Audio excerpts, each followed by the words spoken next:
Welcome, everyone, to the Boise State Esports Arena. We're actually in the studio this time because we just want to chill and watch some League. My name is Eric, and I'm joined by Ernest, one of the players for our CLOL team, which it's a pleasure to have you aboard. You excited right now? You're going to be seeing Maryville not on the Rift, but on the Costream. No, it's a pleasure to be here. Being able to watch Maryville, not as a victim on the Rift, but as someone who just gets to spectate them, is definitely much nicer. Yeah, I kind of remember the Twitter thing. Div 1 was rigged. It's actually Boise who are the champions. I mean, if you look into it, if you ignore every single game that we've played this season, then we've won the league, you know? We are getting ready for this game, Maryville University versus Blue Otter. I do think this is an interesting one. We're kind of chatting about it a little bit right before we went live. Maryville, to be fair, are the favored, one of the top two favorites to win the league. Blue Otter has been one of the scrappiest teams, and they've always kind of developed talent that a lot of people don't expect to get far. Like last time, Supernova, back in Split 2 summer, were expected to win the league. Blue Otter eliminated them, so maybe we might get shades of that. Maybe it might be a little bit of a crash out. Who knows? Maybe the tilt might get into the veins. Yeah, as we know, I mean, obviously Maryville University has established regimes for the penalties that the players have to do if they don't perform a certain way, laps they have to run, which is just in a way an indicator that it's not that they're perfect. It's not that they'll always execute perfectly, right? They can be scrappy as well. But there's definitely like gaps that can be exploited by the right team, I think. Yeah. So we'll pull up the champion select in a little bit once the official stream actually does have it up, and we'll be able to get into that a bit more. But I do want to talk about the teams a bit more ahead of time. Mostly Maryville University. They're kind of reverting to what is their somewhat championship roster. When I look at UG, for example, he was our back-to-back most valuable prospect. He's a beast, man. He's an absolute monster when it comes to jungle play. Got to see some time with Team Liquid. And that kind of echoes for other places within the roster itself. Scary Jerry, of course, got to see some LCS time as well. So this is kind of a star-studded roster for Maryville. This is almost Maryville All-Stars. Even Spyrax, who always keeps saying, like, I'm going to play for one more, man. I'm just going to play for one more, and then we see him next season again. You know, it's kind of the recurring thing. Yeah, 100%. And it doesn't stop there. Obviously, they have Obstinatus, Portuguese, European import in the bot lane, right? Yeah, Scary Jerry. What were you saying about the whole support thing? I was talking about this after we played Maryville. We had Scary Jerry come on interview and kind of talk about how they needed to import a non-NA support, right? So there's definitely some magic there. But on to the draft, yeah, no surprise here. B1 Karma, one of the power picks of the current patch. And Karma Ezreal are an amazing combo, so I'm not surprised that Blue Otter are taking it away from Maryville. And of course, as you mentioned, Orianna, one of the strongest pick bans of the entire patch in the mid lane. I mean, one thing we've been seeing a lot from Enchantress meta being so prominent right now is you B1 your Enchantress because it is such high value. Absolutely. But when you do that, that means when you're on red side, you're looking to take away the pairing that works best with that. If they take Seraphine first, you're taking Ashe on your second pick, right? If they take Karma first, you're taking Ezreal on the pick that follows up. And I think that's kind of the power of Karma, though. She pairs so well with most bot laners, right? Yeah, most everyone. Absolutely everything. So Karma kind of does everything. Shield, engage, poke, damage, right? That champ, especially in lane, is just really immovable. So I'm not surprised that the Varus comes out. Most likely post Varus. When you think about how oppressive that is in lane, poke Varus, Karma, it's not an easy matchup to pilot, even though you have Ezreal that's relatively safe, right? And it feels like having Karma very early on is like almost guaranteed presence in lane, right? Because she does hard shove. You get Mantra Q. It's very high base damage, so it's good harassment and good wave shove at the same time. I also want to point out, UG on Pantheon will be a scary thing to have to deal with. Oh, yeah, 100%. When you put a jungler on a champ that has a global ability, right, that means that UG could just be anywhere at any time, right? Pretty big power pick. We've seen it across this patch and recent tournaments. Pantheon just has so much ability. I mean, obviously strong. He has the dive with the ability to kind of shield the shot from the turret. And, of course, ulti spawning everywhere. But also on Bessa, which can both go in the jungle and top. is a nice flex from Blue Otters on the red side. And let's see what the ban pools are. Obviously, they think it's going top, and Ambessa, invariably also one of the power picks of top lane. So far, I'm seeing just some of the meta powerhouses being locked in. It is fearless, so like this is your chance, right? Absolutely. To try and get the best things you can. I found it interesting that Orianna was left up, significantly so on Maryville side. It kind of shows you that they're targeting Sammykin a lot. Sammykin is very known for taking like artillery mages, so Zoe's banned away. Mel was a champion that he kind of helped push to the front. We talked about it a little bit before the broadcast. He was doing the Emacs before we started seeing it within pro play level. But that left up the Orianna, which has been the most present pick in all of NACL so far. And you alluded to the Ambessa before. Orianna has been best when he's able to play a lot of these in-your-face fighters. So I kind of like what Blue Otter have been able to grab in the early stages of this draft. And I think the Leona also pairs pretty well with the Orianna. Another way to deliver the ball, you have Ambessa that can deliver the ball for an R. Same thing as Leona. R is obviously like an area setup. I think maybe part of what Maryville is thinking here is you ban the Nocturne, and that's like a very, very strong pairing with the Orianna. That's true, You take that out, maybe Orianna isn't as scary. So we're going to have to see how it unfolds. Rumble on Maryville's side, I mean, good matchup into the Ambessa. Very good AP thread going into the game, especially into a mobile champ like Orianna. So I imagine that Maryville does have a game plan for why they left this Orianna open. It seems like Rumble is probably a part of it. Yeah, so K was an interesting player to see last season because he was still very developmental, but you can still see where his power really lied. A lot of that was Rumble. He was a very, very good Rumble player. He was also a very good Jax player. So it makes sense that they would try and like kind of reach for this champion to be picked out. And K, his equalizers should be pretty on point. So yeah, I do like that pick coming in. The Victor is going to be the response for the mid lane Orianna, and the Master Yi jungle. Munchie is insane. Yeah. Munchie is a madman. And if you were ever worried about delivering your ball, no Nocturne. I mean, Master Yi, press Q. Suddenly you're in the middle of the team fight. You press R to follow up, right? Welcome to Blue Otter, man. I mean, I don't know what to say. I don't know when's the last time I've seen a Master Yi in pro, if ever, to be honest. I think it was Funnel Strat, maybe? Yes, probably Funnel Strat. And that's been, years. Way before I watched comp. So, like, what's the idea? How do you think? Obviously, I understand the Orianna ball delivery. Yeah. But barring this, I mean, I do see it. The only two forms of hard CC they have to stop the Master Yi is the Varus R and it's the Pantheon W. And also Karma Tether. But I do think Karma Tether doesn't kind of give you the interaction that you'd want. Yeah, right? It's not reliable fast enough. You're just going to run out and exactly. then run back, right? And if you're good enough on you're quick on the flash, you're quick on the dodge, the Varus R isn't that much of a threat either. So you really only have the Pantheon W to hard shut you down. My mind is blown right now. I mean, I can't believe he's taking Master Yi. Genuinely. And what I'm even more surprised about is no Enchanter. You have a Leona, right? Yeah. Because Master Yi, historically at least in the context of solo queue, pairs amazingly well with the likes of Lulu. Lulu's a big one. Yeah, Lulu's amazing for it, right? Melio, different kind of enchanters, right? So it has a good pairing. I'm surprised. I don't know how much of it is around the Orianna ball delivery service, right?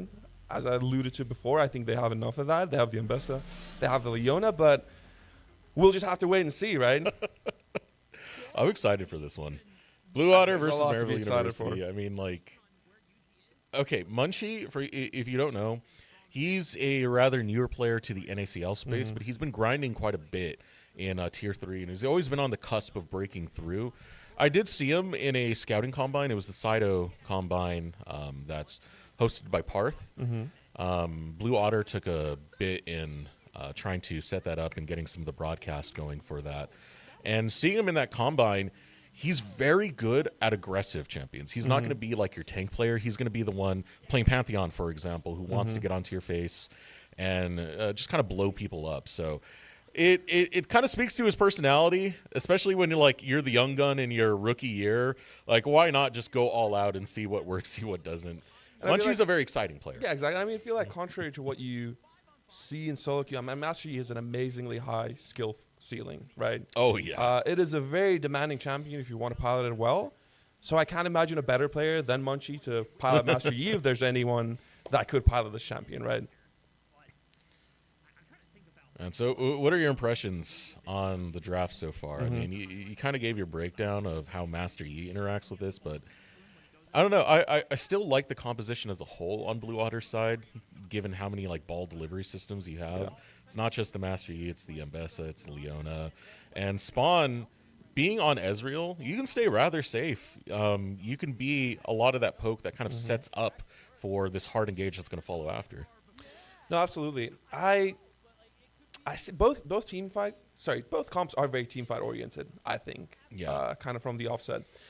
It's hard for me to tell what Master Yi would do, kind of damage-wise, within a team fight. I would generally prefer Maryville's. I feel like it's easier to execute, right? I feel like Blue Otter's is very oriented around that ball delivery. But of course, it's very reliable. They have 3 ways to deliver it, right? So kind of the idea is, yes, pretty much you have this extended fight. You have Orianna, you have Ezreal. They provide you with ample poke damage from afar, soften them up, and then you go for your big R play on the Master Yi, Ambessa, sending in the Orianna ball, right? Even Leona, if you need to.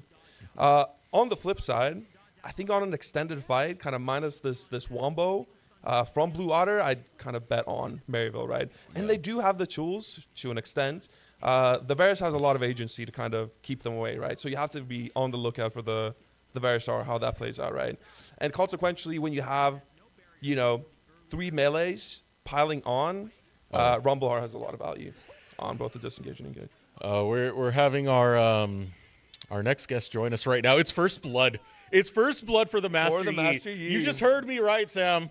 There's a Master Yi jungle picked by Blue Otter that just got First Blood. And oh my god, it's a 1-for-2 exchange. This is going to be in favor of Blue Otter as well. And Obstinatus has no choice but to execute to the tower. Everything went wrong in the bottom lane. Yeah, that was a sequence. I didn't expect that to blow up so quickly, but we're here. And if there's anyone you want to kill on, it's definitely Munchie or Master Yi, right?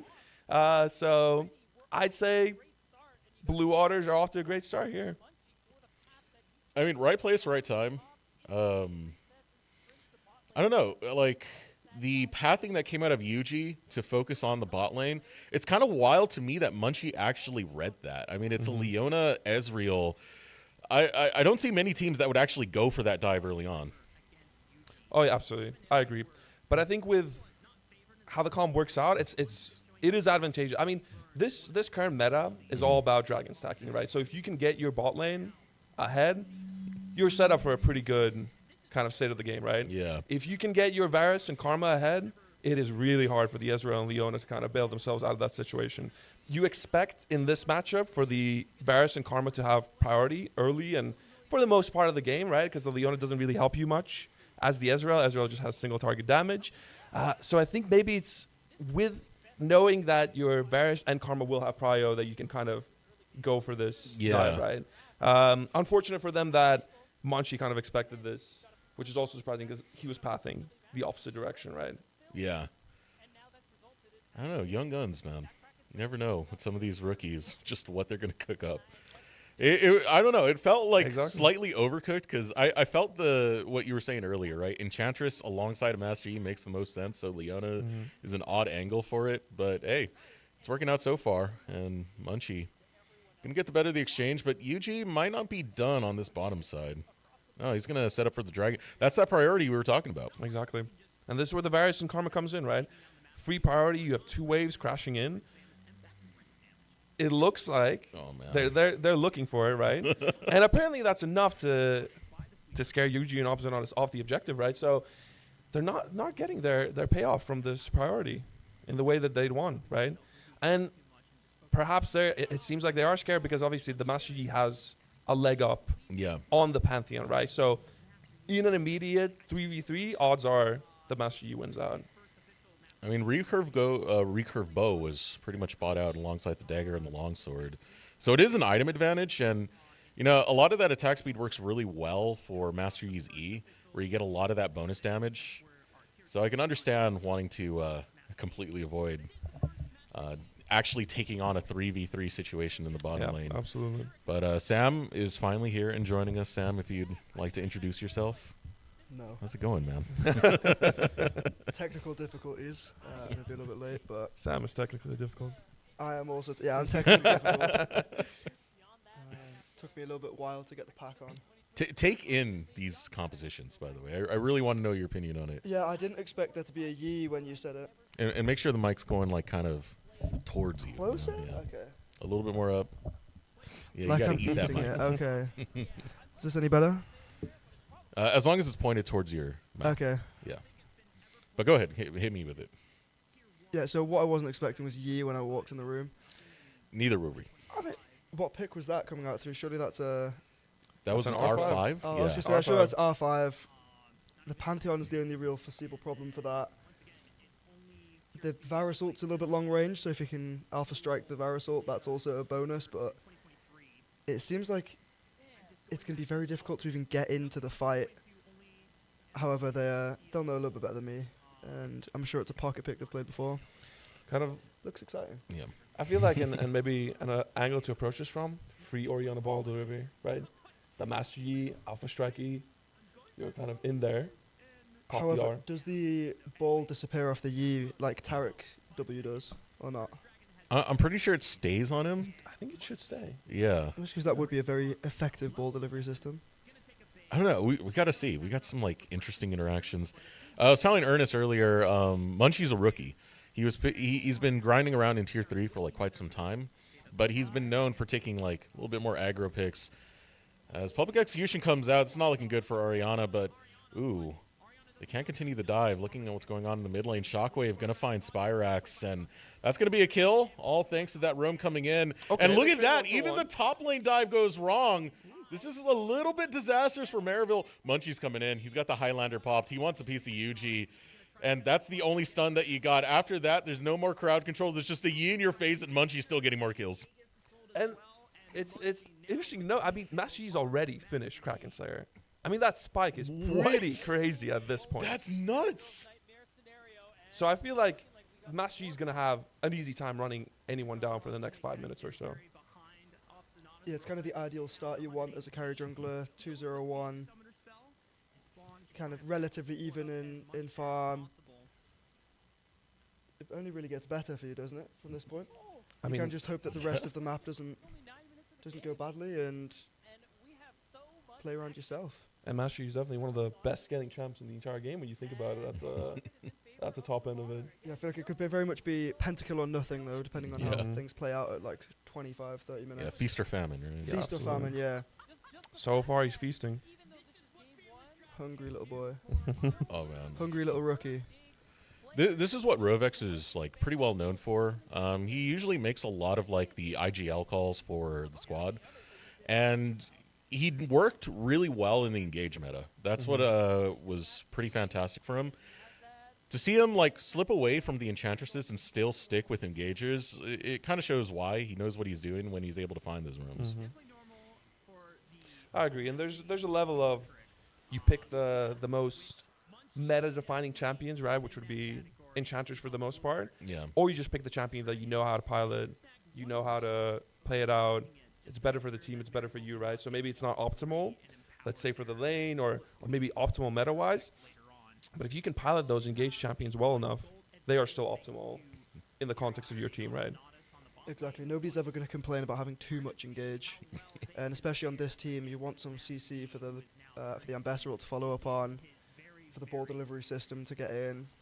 I think if you have something like a Nami here or any other enchanter, you may struggle to actually access that backline, whereas the Leona ult allows you to get in on those key targets. A flashless Victor, flashless Scary Jerry. I think the only person who's going to complain is Spawn. Look at the CS. This is what kind of Yeah. hurts about not being able to follow the Enchantress meta, is you're shoved in all the time. Minion wave is at your tower, makes it a little bit harder to CS, and there's a big difference. But oh my god, Munchie's getting more kills. Okay, he's getting the assist for that one. Spawn actually. No, he's picks up going the for kill. Scary Jerry. He wants it. Did he do this dive?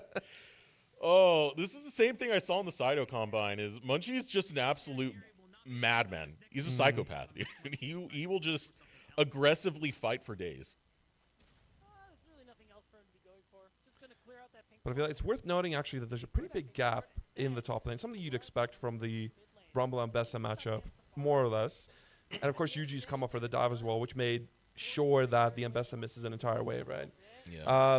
But the Mbessa will struggle into the Rumble lane, and it's mostly just trying to farm up, not bleed out too much, and then kind of hope in the late game, side lane, team fight scenarios you can make up for it versus the Rumble.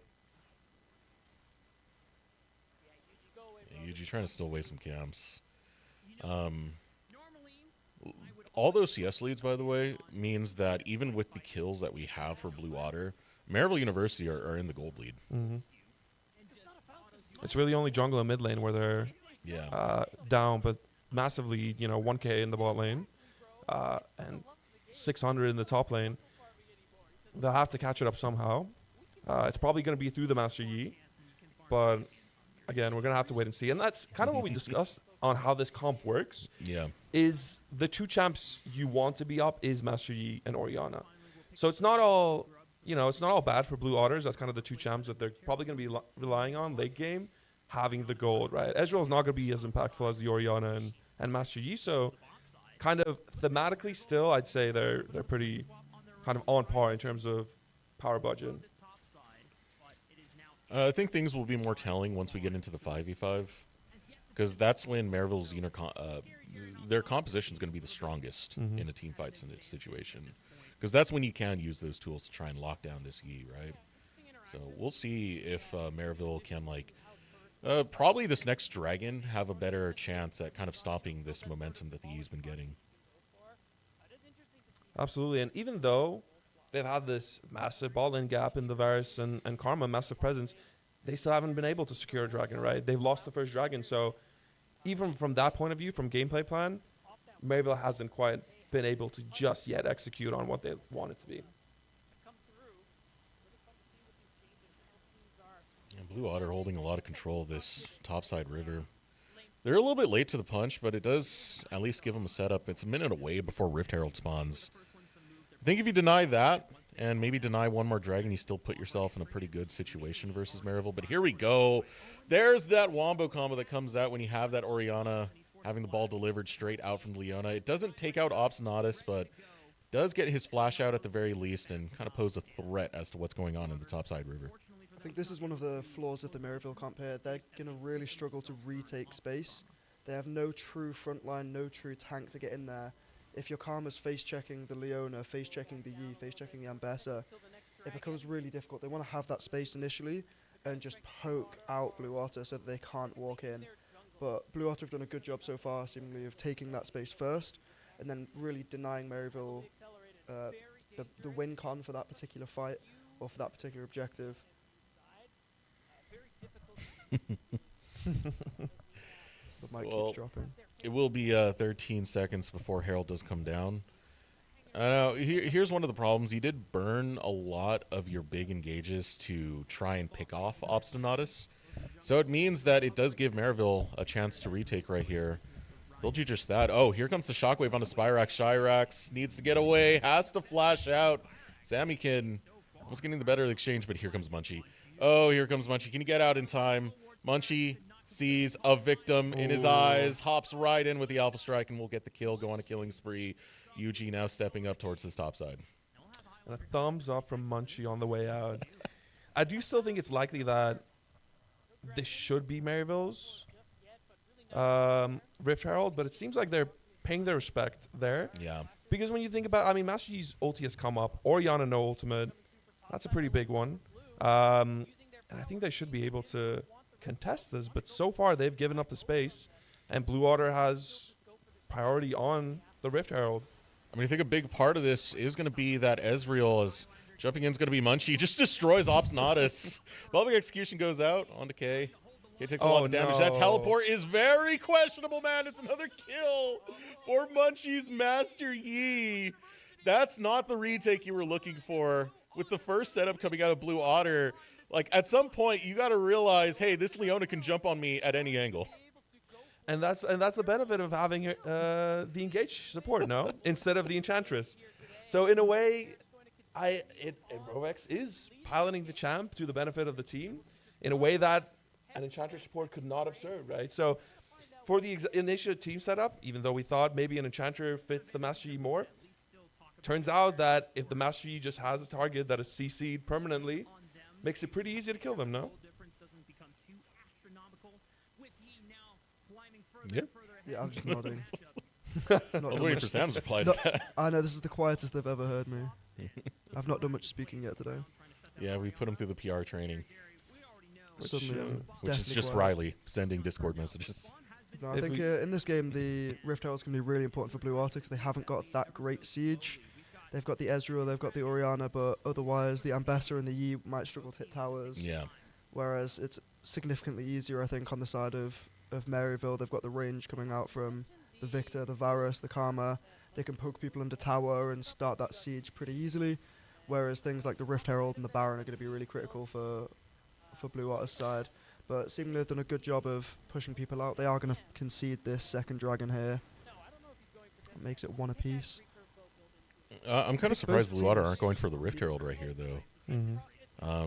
Dragon just got taken. That's a reset timer for Maryville. That's your opportunity. That's your window right there to grab Herald. Spawn at least headed in that direction, but the recall from Munchie tells me that that is probably not the angle.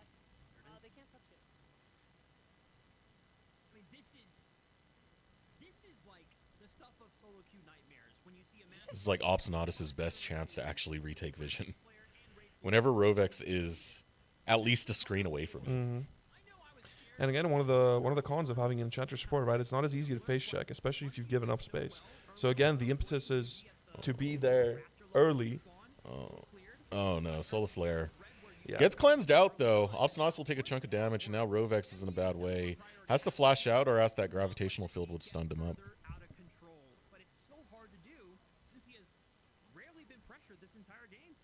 Exactly. Again, kind of the Enchanter will thrive in a scenario where they have space, but once you've lost it, Karma has a hard time. The Leona can just walk in, right? Click W, take no damage. Teleport's coming in. Yuji has to bail out. He's by himself too, so maybe able to take this flank angle. Ariana does force out at least the reset of the Rift Herald. And this is where things get a little bit dangerous. The 5v5 K's there. Equalizer can be super impactful. And that's something that Blue Otter are giving some respect to. Absolutely. And as we said, team fights are going to be all about those big abilities, right? The Orianna are, the Rumble are, the Varus are, obviously Ambessa are as well. So we got to look out for those. For both teams, hitting the right abilities at the right time is a completely team fight defining opportunity. So it seems like Maryville is just going to concede the Rift Herald. And again, that was mentioned earlier. It's a good grab considering the sieging abilities of Blue Otter. This is going to help you continue to get whatever gold you can on the map. It's a slight lead for Blue Otter. A lot of that lead was cut down by the laning from Maryville University. But still, being able to keep it even, that Rift Herald could be the answer to at least try and expand that, open up the map a bit more for this Master Yi.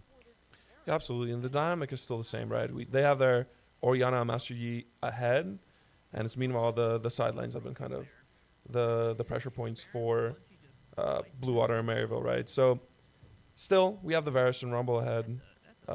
It's kind of like Varus, Rumble versus the Orianna Master Yi. If I had to choose, I'd rather have the Master Yi Orianna ahead than the Rumble Varus. I mean, I'd be interested to hear what you guys think from a kind of ease of execution point of view. I mean, it's a Yi, man. You got to have it ahead. You're Absolutely. desperate to have a lead on it. Absolutely. And once you do, I mean, to have a champion that scales so hard as Master Yi does, to have that 1.7k lead, I mean, I think Blue Otter is just in a amazing spot in this game. I didn't even notice that. 1.7k between junglers. Yep, absolutely. That's Rageblade done. Absolutely. And I mean, even though Pantheon can function pretty well on a low budget, right? Low econ. He still provides the CC, still provides the global presence. It's just it's not the same as a Master Yi striking you with Alpha Strike, right? Every 3 seconds, dealing true damage off an E, right? So Yuji's gonna have to make up for what Munchie does in damage and utility. Yeah, I feel like each item that you get spikes so much harder than Black Cleaver on Pantheon doesn't change an insane amount, whereas when the Rage Blade comes in, when the Kraken Slayer comes in, it feels very, very significant for the Yi. And they're teasing a Baron solo. I don't think it's going to come through in the end. But it's something that you really have to consider, that Yi will shred the Baron.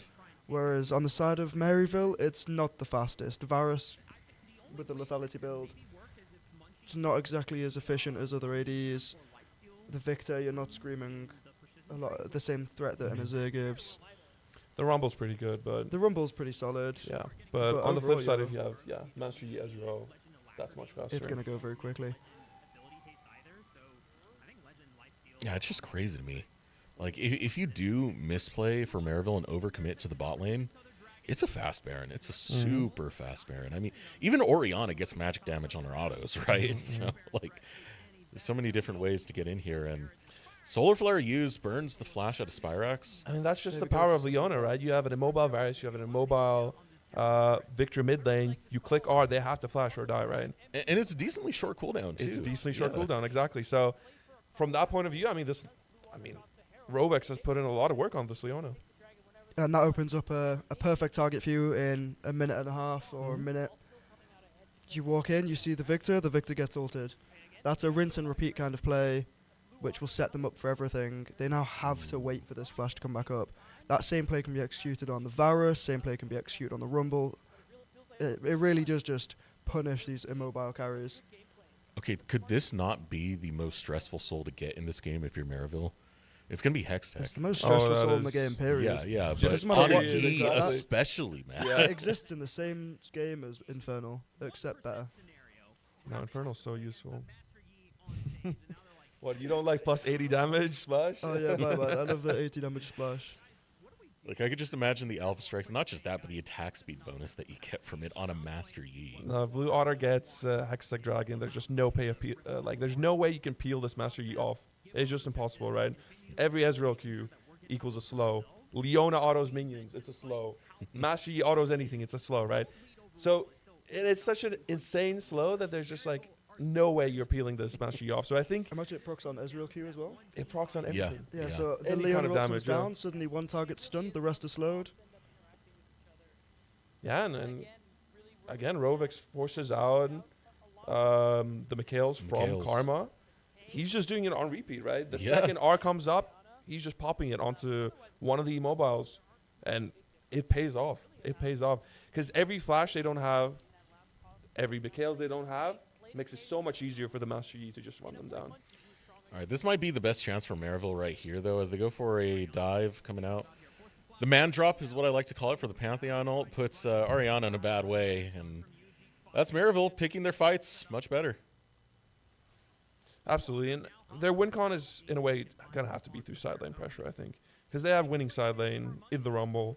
So if they can choke out the Mbessa, and whoever has to match this Rumble, that's a lot of pressure they can generate, and that's gonna be their way in, I think. Dude, but even recalls like that from Maryville can be so scary. The counter Baron is always on the table. That's what's on my mind with this Yi at this moment.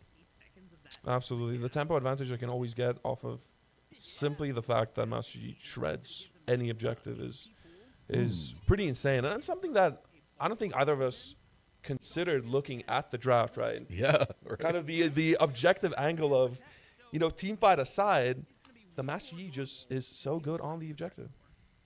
By the way, that's Hexplate completed by Munchie, but here's a chance to catch out Munchie.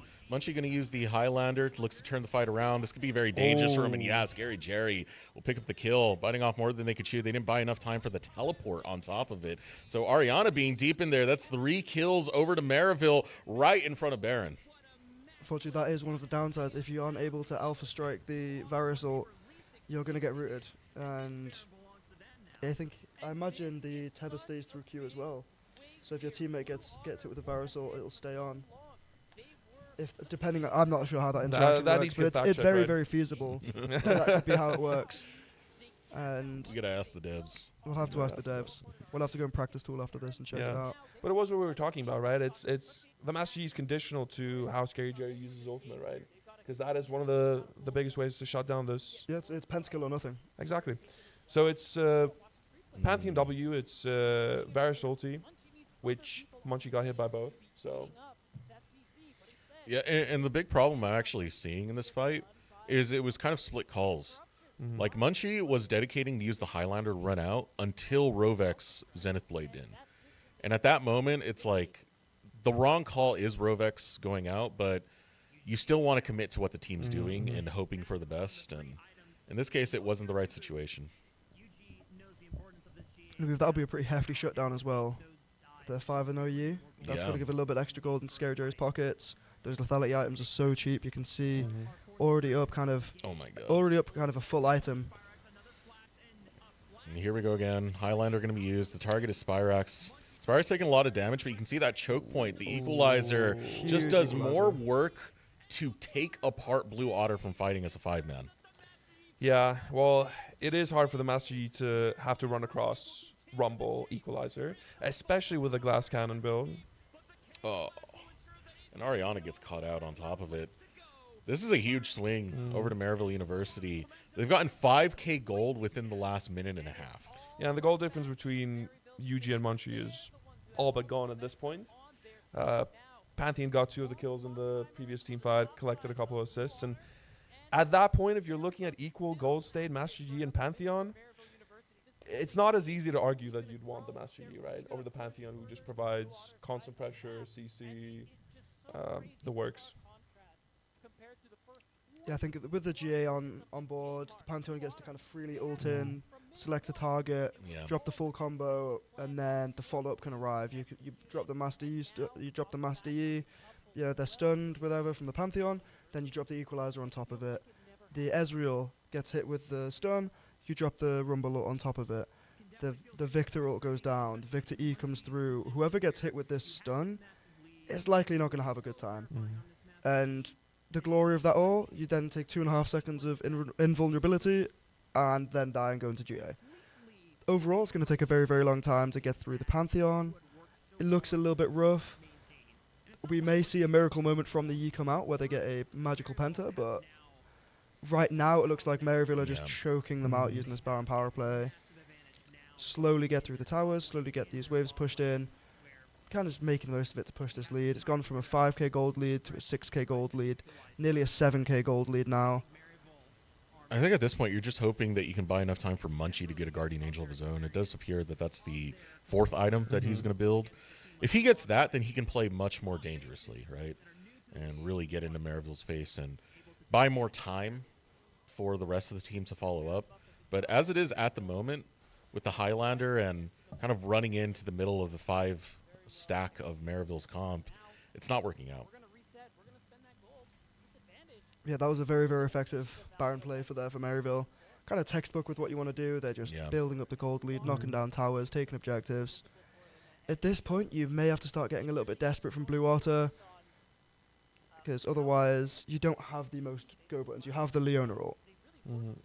If the Ambessa hits the Ambessa ult raw, that's incredible, but you still then have to follow up and get through all of that poke, all of the Karma shields. If you land on the Varus, they have Barrier, they have the McHale's coming out for them. The Redemption's built on Karma as well. It takes a lot to burn through. So you're kind of hoping that somebody maybe oversteps in side lane, steps past their vision line, that they are a little bit too greedy maybe for a wave, a little bit greedy for a tower, for some plates. It's ambitious, it's hopeful, it's entirely possible. Munchie has to power this so well, right? Yeah, when you think about it, there's so many. He's so squishy. There's so many abilities you have to dodge, right? Obviously, as we discussed, the Varus are the UG point and click stun on W on Pantheon. Pretty hard ability to dodge, right? But not to mention, if you alpha strike in the wrong location, you're back on the map. There's a Victor force field. There's a rumble equalizer. Oh, there goes the rumble teleport and the Pantheon ult. That alleviates a lot of pressure in the side for Oriana. Seemingly must have sniffed out a play there, or a great call from the team that people rotating upwards. I imagine they're just going to position now, trying to get vision, contest these waves ahead of the Baron spawn. It's 2-2 on Drake, so the next one will just be soul point. Nothing too terrifying. Baron's definitely going to be the big objective people are playing for, and I don't think it's going to be worth a trade if it does get to that point. Even with It should be interesting to see what they opt to go for. with Jerry's build, he's gone the Poke Varus build, so a lot of lethality. But that also opens you up to Edge of Night, which is something he grabbed. That's something that helps stop this engage from Rovex. Solar Flare lands onto that, hey, it's spell shielded, no worries. You know, you're going to be A-okay. So it's smart itemization to come out. Especially that early Mikhails is another way to kind of detract that stun. So you can see that this is kind of where the experience of Maryville is starting to show. And I mean, the poke is crazy. I mean, Ezreal got hit by 2 Qs and an E from Varus, and he was down 2/3 of his HP. I'm not sure what Oriana was doing there. Like, the escape was made already with the blast plan, but jumped right in. And this is going to force out the flash of Oriana. Now Sammykin gets caught out by the Chain of Corruption's equalizer combo. Ooh, and it's only going to get worse for right here. Munchie is forced to pretty much just fight this one out, going after Spyrax. Doesn't have much left in the tank, though. Will get taken down by K. And Blue Otter, they're completely split on this fight, running on the wrong direction. Spawn tries to take the Scary Jerry. Scary Jerry will go unstoppable in the process. Rovex is all that is left. Gets rooted up, stunned up, and taken out by Obstinatus. Maryville have just taken this game over with the second Baron. And the Varus was just so oppressive in these extended fights. Pokes out the Ezreal, hits the R on the Oriana. The constant pressure from the Qs just set up the team fights in such a amazing manner for Maryville. It's just so hard for them to play into this Varus, especially with the gold lead that he has. I think one thing to note, the Varus 2 levels up on the Ezreal, 4,000 gold up on his counterpart.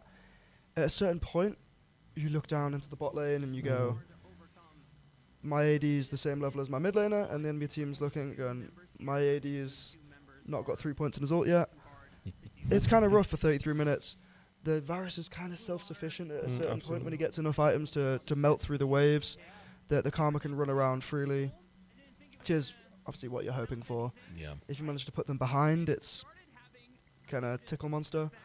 But right now, I think everything's going Maryville's way. I can't foresee them doing a crazy throw. I'd like to hear a Caster Curse come out there, but... But that's what you're talking about. I mean, I think the only way out is the Master Yi Pentaflip.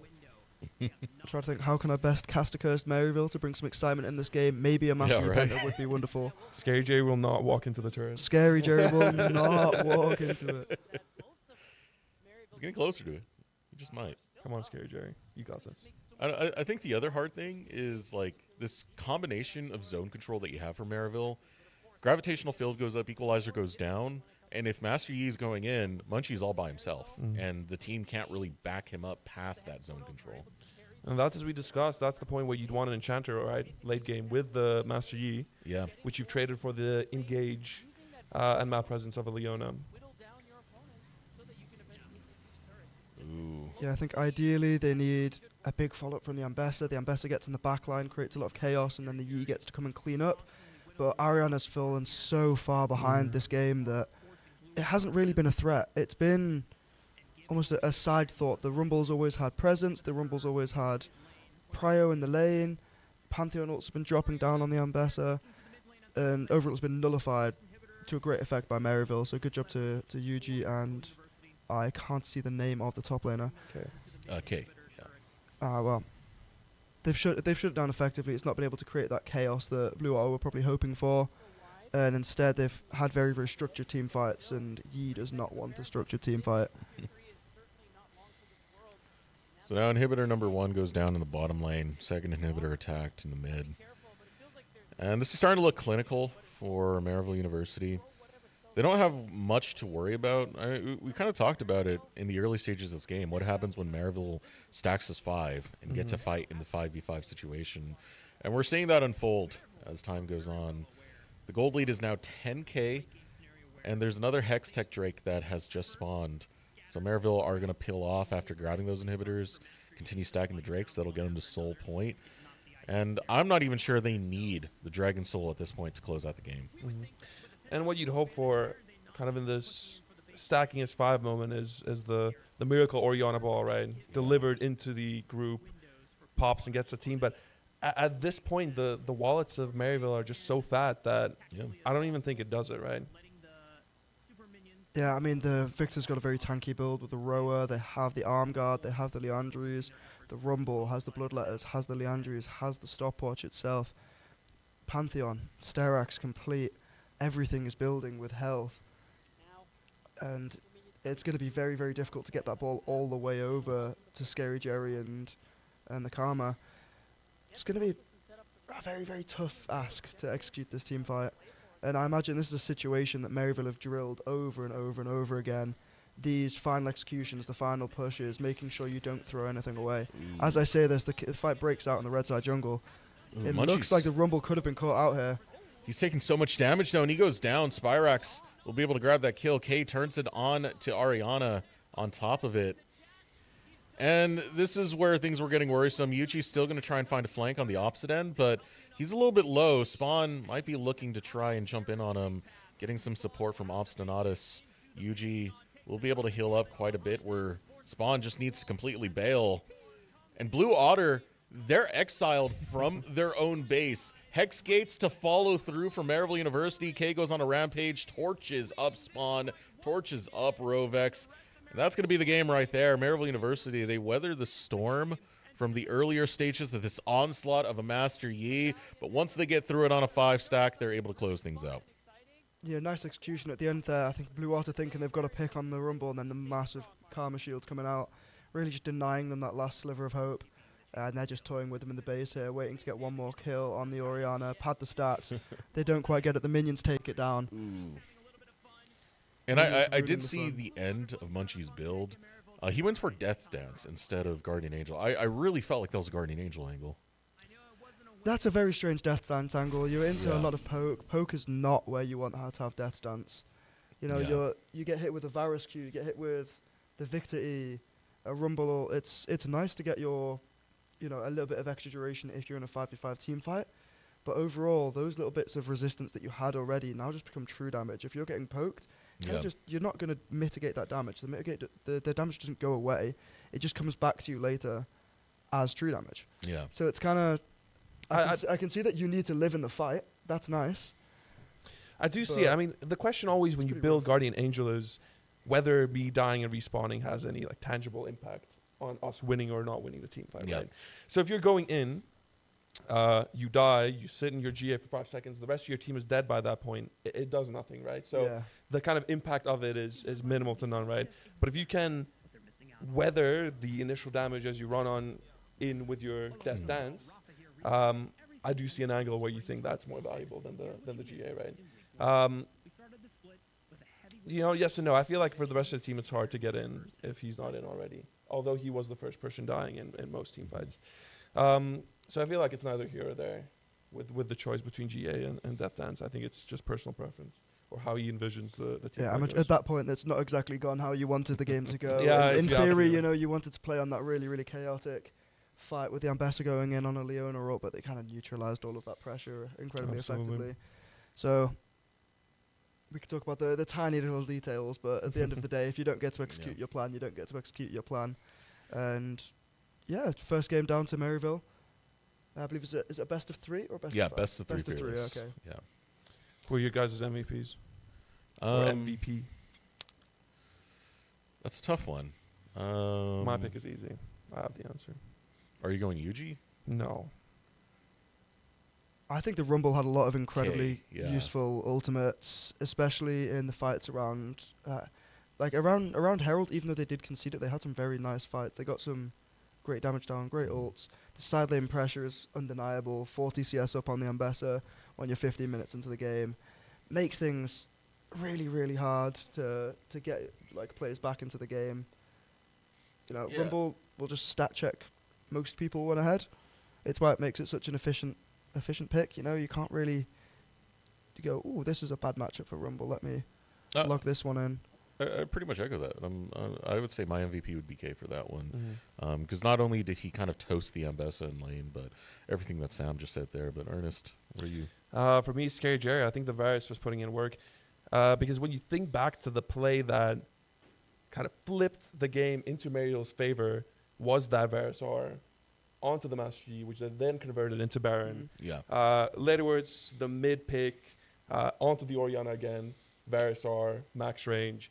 And I think in team fights, if you're kind of looking at how impossible, I think the champ that made it impossible for Munchie to play was Varus for the most part, because he wasn't dodging the arrows. He was getting hit by the R's.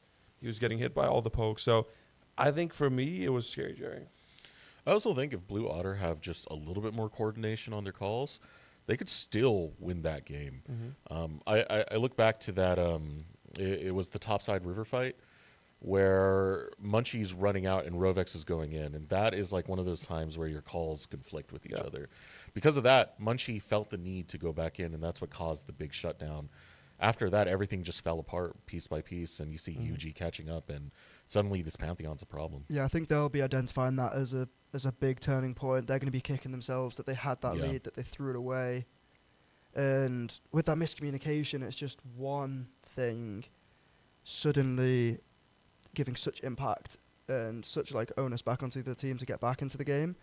They're going to look at that and think all season long, if they've been executing those plays well, that when the pressures come in, they've sort of got nerves on the line. One person saying, let's go in, one person saying, let's go out. It just punished them there. I think that's what the... I might run out to quickly grab a different set of headphones, if that's all good with you guys. I'm Yeah, actually go going to ahead. swap my own in here. Yeah, go ahead, Sam. I think some of it was, as we discussed, it's just a harder comp to execute. Yeah. I got some water. You good, man? Blue Otter's comp is just significantly harder to execute. Yeah.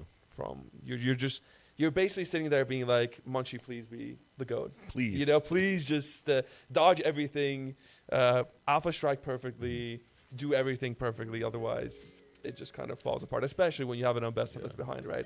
Ezreal, again, same for Ezreal. Ezreal, you have to be so good to pump out damage that is equivalent to a Varus just hitting a WQ, right? And when you don't have an Enchantress, that means like bottom lane's going to be harder for you to get to that state. Absolutely. So you have your two other damage dealers and the Ambessa and Ezreal behind simply from just being in a lane matchup that isn't favorable for them. Yeah. So all your money is on Munchie, and obviously followed up by the Orianna. But in essence, if you have an Ambessa that kind of gets shredded, and Leona just mostly dropping R's from Narnia, you just hope the Master Yi can get the ball in and start doing some work. So I know you have a lot of experience with Maryville for that point. What's your first impressions with Blue Otter? Yeah. First impressions with Blue Otter. It's as you said, scrappy.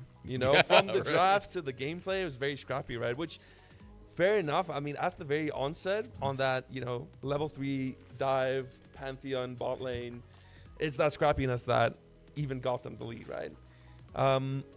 So my first impression is scrappy. And also, I mean, let's see. I already like the team, because a team that is just not afraid to say, this is the champion that I think is going to win us the game. We're locking do wild stuff. Yeah, exactly. So even though it didn't work out, just to have the faith to kind of be like, okay, Munchie, take the Yi, run it down. He ran it down, not in a good way, right?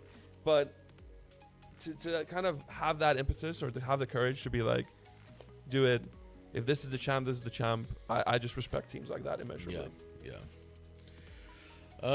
Again, I think a lot of that comes from DeAndre, because he did work with Thin Uncle Phil, and part of Thin Uncle Phil was taking a team that has kind of their preference in draft and making it work in a 5v5 competitive setting. Dion has reflected that quite a bit in his own drafts, which is pretty awesome to see, man.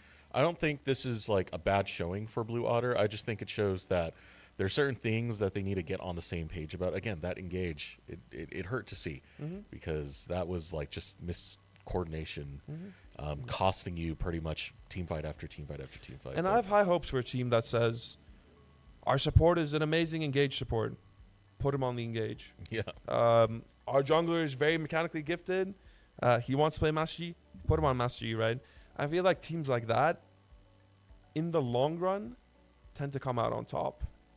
Or they have more chances I to mean come they out on did in top. summer. Yeah, Exactly. exactly. Third place playoff summer. So. Exactly. So I feel like that's something that it's a formula for success at the end of the day. Yeah. Yeah, I think if you've recruited a player, I could get behind that.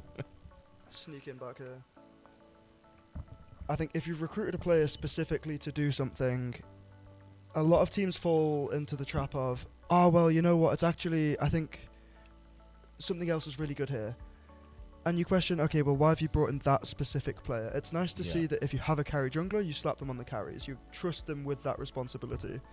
Instead of going, for example, oh, we've got an amazing carry jungler. They like playing the Belveth, Kha'Zix, Lily, whatever it is that's slightly off meta. Instead, you could just throw them on like Sejuani because it's easy, but that's not what they're there for. You know, they're not there as a pathing jungler. They're there to get you to win games. Yeah. They want to play Graves. They want to play something that will push you over the finish line. They don't want to set the other team up. But a lot of people will fall short and change things, and I think that's where you see a lot of talent, not go to waste, but people that everyone had high hopes for. You know, if you look at Bo, for example, back in EU, it's like, oh yes, the guy who plays Graves every game and carries people is suddenly playing Maokai and sucking. You know, it's nice that they've trusted him to play Yi here instead of going, actually, you know what? Have you tried Maokai? This is perfect topic. Okay, I see why you're talking about Scary Jerry. See, exactly. Yeah. I mean, Scary Jerry was putting in work, right? It's not just the bot lane bias here. I think the Varus was putting in Maybe a little tons bit. of work. Yeah. A teeny bit, right?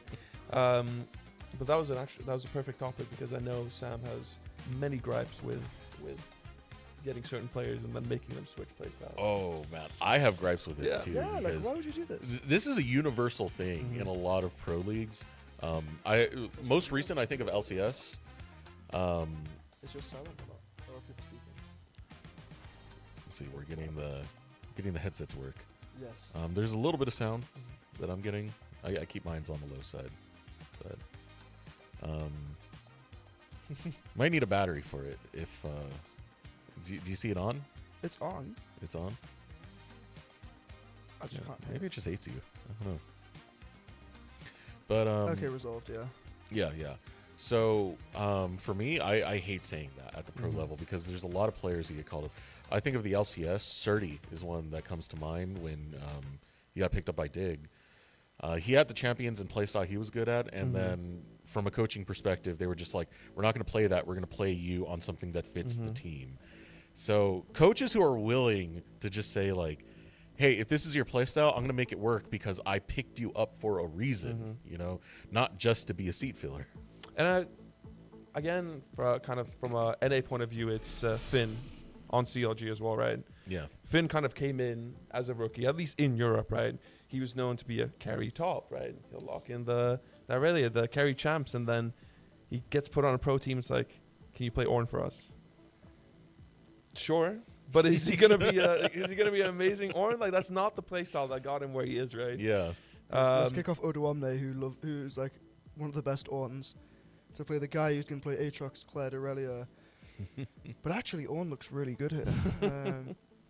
And I think they did a segment in Euphoria where they talked about this, and they had them both on going, yeah, we usually kick each other off for it, which is pretty fun. Okay. But into draft we go. Into draft. Still a lot of... Well, we'll see what they ban, because obviously still Ashe Seraphine is up. Massive priority pick in terms of bot lane. No, there is one thing I will say. When K was put off of his comfort picks, he tend to not look as good. So his comfort picks, at least last season, Jax and Rumble were the two that I really brought out. Jax not really as present in the current meta, so that might not see the light of day for this game too. So I'm curious to see what he will pull out this time to still look as good as he did on the Rumble. And in the matchup with Ariana, I didn't get to talk too much about Ariana before, but Ariana, again, Polish import who was brought in I believe it was Grandview that might have picked him up. I might be wrong with that one, but is somewhat feast or famine. Does like to play like more fighters than anything else, and it showed in that last one. It was a little bit of a famine game for Ariana. Not an easy matchup, but what I already see what's different from last draft is the Mel is open Yep. for Blue Otters. So we'll see what happens here. The Ash Seraphine also open. Yep. There we go. Yeah, the Mel takeaway. So they have Ash an idea. Seraphine, right? I imagine you take Ash Seraphine here. Although Mel is a good matchup, especially if you substitute into the bot lane. Mel is an amazing counter into Ash Seraphine. You get to reflect the R for both champions, kind of nullifying them in a team fight scenario, especially if you get to reflect the Seraphine R in the middle of a team fight. That is game changing. Yeah, it's absolutely so much to keep track of when you're in the fight. You've got to communicate between the Ash, between the Seraphine. If the Mel W's up, you know, have they used it yet? Are they holding it? Same goes for the Mel. They have to think, okay, is there something else that I can reflect here, or are you just purely going to hold it to deny the Seraphine ult? It goes in. It's obviously a very, very powerful bot lane here. Still powerful enough where I you think can see it the warrants. presence, 93% Exactly. pick ban. Where Warren's picking it regardless. So we'll see what Maryville kind of responds with. Sivir's still open. Corki Nami still open. Plenty of power picks in the bot lane. There's two options, right? You can try and outscale it, or you can try and match the fist fighting in lane. And it looks like Corki, and I the imagine it's is going to be probably Nami. gonna come out here. Exactly. Spot Power on pick. right there. It's just so much burst damage. With one of these champions at one item, the Nami mandate. You put the E on the Corki, W forward, damage comes out, and the Ash is no more. Absolutely. So now we're going to see what Blue Otter's priority If the Xin Zhao is still up, I feel like Xin Zhao on 3 here goes incredibly hard. It gets to deny a lot of the damage from the Mel at range. They instead opt for the Aurora. 3-0 record, a very, very strong thing, can be flexed mid and top. And it's a good Samykin champion. I know he's pretty proficient at that.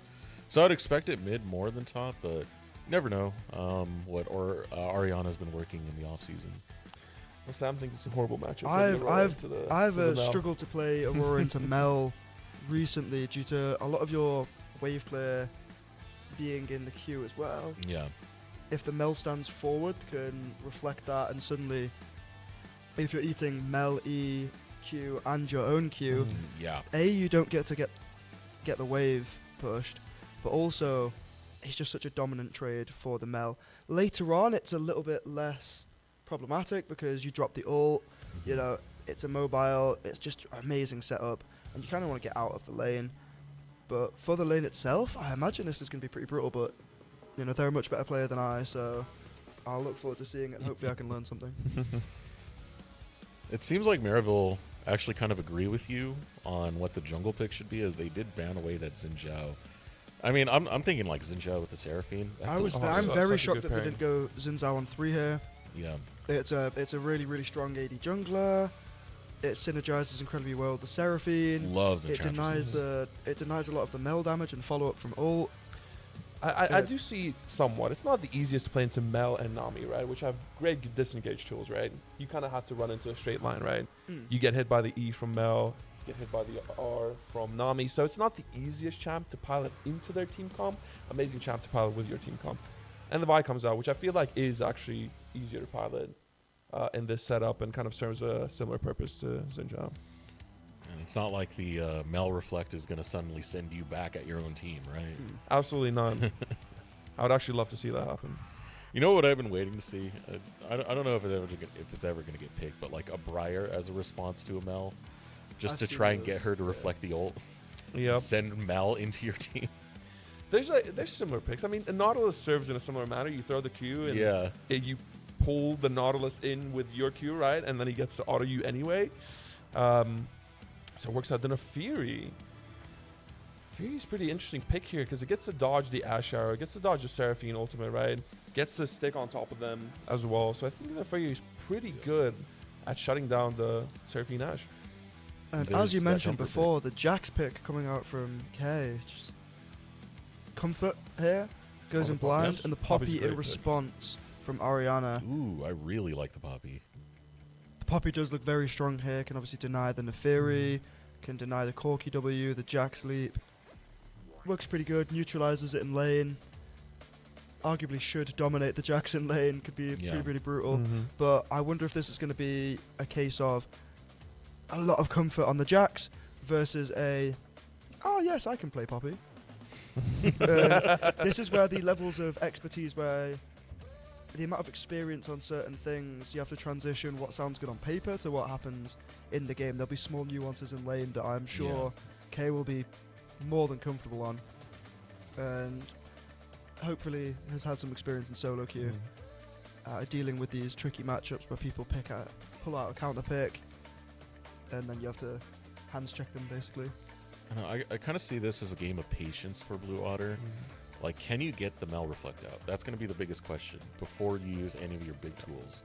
Because there's just so much that can really bite them in the backside if they're not really careful about their engages into Maryville. Patience of the Mal Reflect or the Vi engaging on top of her when she can't use her Reflect, right? So patience either way, because the Ashe and Seraphine, if you take the Mel out of the equation, become insane, right? In terms of their lockdown, slows, etc. But if you launch the R at the wrong time and Mel reacts with the W, you kind of messed up both the engage from your side and your team massively on the other side as well. As I said, especially the Seraphine R. That can be complete devastation. I'm going to put a lot of emphasis into the bot lane in the early stages of this. It just is a bot lane meta these days. Yeah. These days? Sorry, can you point out a time when it's not been these days? Otacon existed. It spawned in top lane at some point. Okay, At some sometimes. So I mean, we've had assassin metas before where just suddenly AD doesn't exist anymore. ADC is when they aren't center of the spotlight for 2 seconds. 2019. Sorry, 2019. No, 2020. The Ashe, Jhin, Ziggs bot lane. Okay, some creativity here coming out from UG. And I believe the big raptor goes over to the Vi. Yes, big raptor goes over to the Vi. And is going to continue to fight. Is going to go onto the Krugs. I would have thought if you're losing level 1 anyway, it's an interesting choice. But smite for smite. I know he has level 2, so I see. not the best for. This is a very weird exchange early. And Ariana's not really peeling off here. Instead, I'm going to focus on lane. Yeah, fixed it. Um, Sorry, I fixed it like 15 seconds ago. It turns out the 3.5 mil jack's too big. that would do it. You just had some aggressive pathing. Yeah, this is the second game in a row where he's just in the face of Munchie, right? Yeah, very little respect shown there. Or a lot of confidence on the pick that you're going to be able to fight level 1, fight level 2. Zoning them out. Gets the red buff as well as critical. I wonder if they'll go back over to their red side to try and deny the invade, really put the Vi behind, or if they're just going to path to blue and go top to bot. Does opt to just go top to bot. This is what's kind Potentially of... gives Vi an angle back in to go and take over the red side of the Neferi. I think I would have preferred to see the Neferi either go straight to red or base, come out with some items and defend the red side. But that's all assuming that the Vi is able to get over there. May choose not to.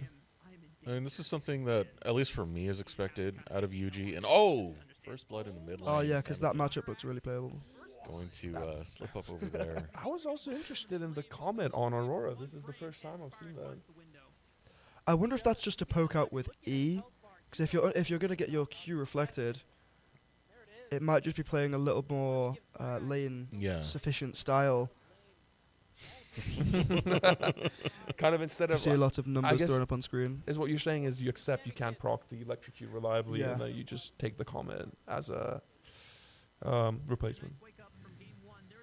Yeah, but one of the things I was going to say was UG 2024, he was our most valuable prospect both years. He's the only one to ever win most valuable prospect two splits in a row.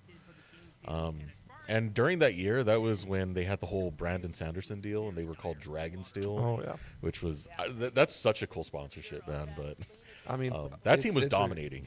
It's a great sponsorship. I mean, I love Brandon Sanderson, so I have no idea who that is. Not who is that person? He's one of the best fantasy authors of this era. Yeah. I see. But oh my God, Yuji's a menace right now. This is a very like welcome to the NACL treatment when you're going against someone like Yuji. And it is obviously like Yuji has played in the LCS. Yeah. He's been a top prospect, right?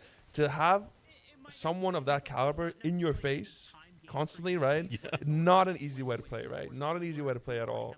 I feel like I'm trying to think how much of it is Yuji playing in the optimal manner and how much of it is Yuji knowing that I can enact some psychological pressure on this other jungler, right? He's in my walls. Exactly. So I think maybe there's an element to that as well, because it's unusually aggressive pathing. Yeah, when are we going to get you guys in the most valuable prospect conversation? When are you getting up to tier 2? Come on. When I get enough money to bribe people. It's okay. Maybe I can be most valuable prospect. Oh.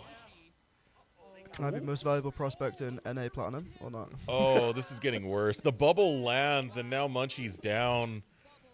This puts Munchie so far behind as well because Yuji's just been perma in his jungle. Mhm. And now the exchange in the bottom lane. Ariana will grab the shield for the extended engage. They want to go for it, but no.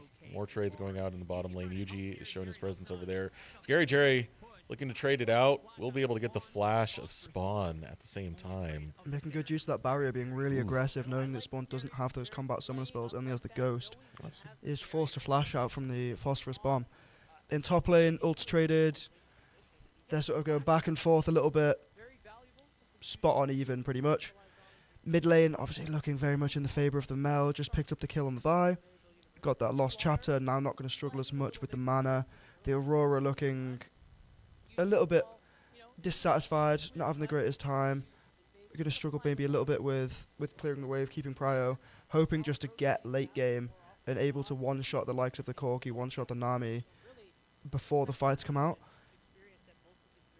It's got good follow-up for a lot of things, got a lot of setup. But as you can see here, just Mel hits Reflect, your combo is gone. And also what's changed about Mel is, prior to this, she didn't take damage. She just reflected it, right, on the W. Now she has a shield. That shield still eats up the E, even if it doesn't reflect it, right? So even if you react to the shield, the Q gets reflected, the E, the shield's sufficient to tank the damage. If I remember correctly, they pushed a lot more damage onto her Q now for Mel. Yes. Yeah. Took a lot of it away from her E, power budget-wise. And narrowed the box on the Q as well. The hitbox. And I believe it's a lot more on the initial impact of the Q, as opposed to all of those missiles hitting. Here So we go in the actually- mid lane. Oh, Spyrax there we being go, and picked there we are. off. The setup from the Vi, the setup from the Aurora. That was a shutdown. Wow. The Mel was up quite a Reflected. bit. The Mel was up 900. Reflect a lovely, lovely Vi ultimate, mate. Unfortunately, Vi ultimate, not a projectile, can't be reflected by Mel. I mean, she You kind of can't- is a projectile. It should send Vi to the opposite team, right? You can't really. Vi just gets taken reflect- off the map. Yeah, you can't really reflect a fist in your face, I've had so many people ask that about Malphite ult before. It's like, can I reflect Malphite back to his team?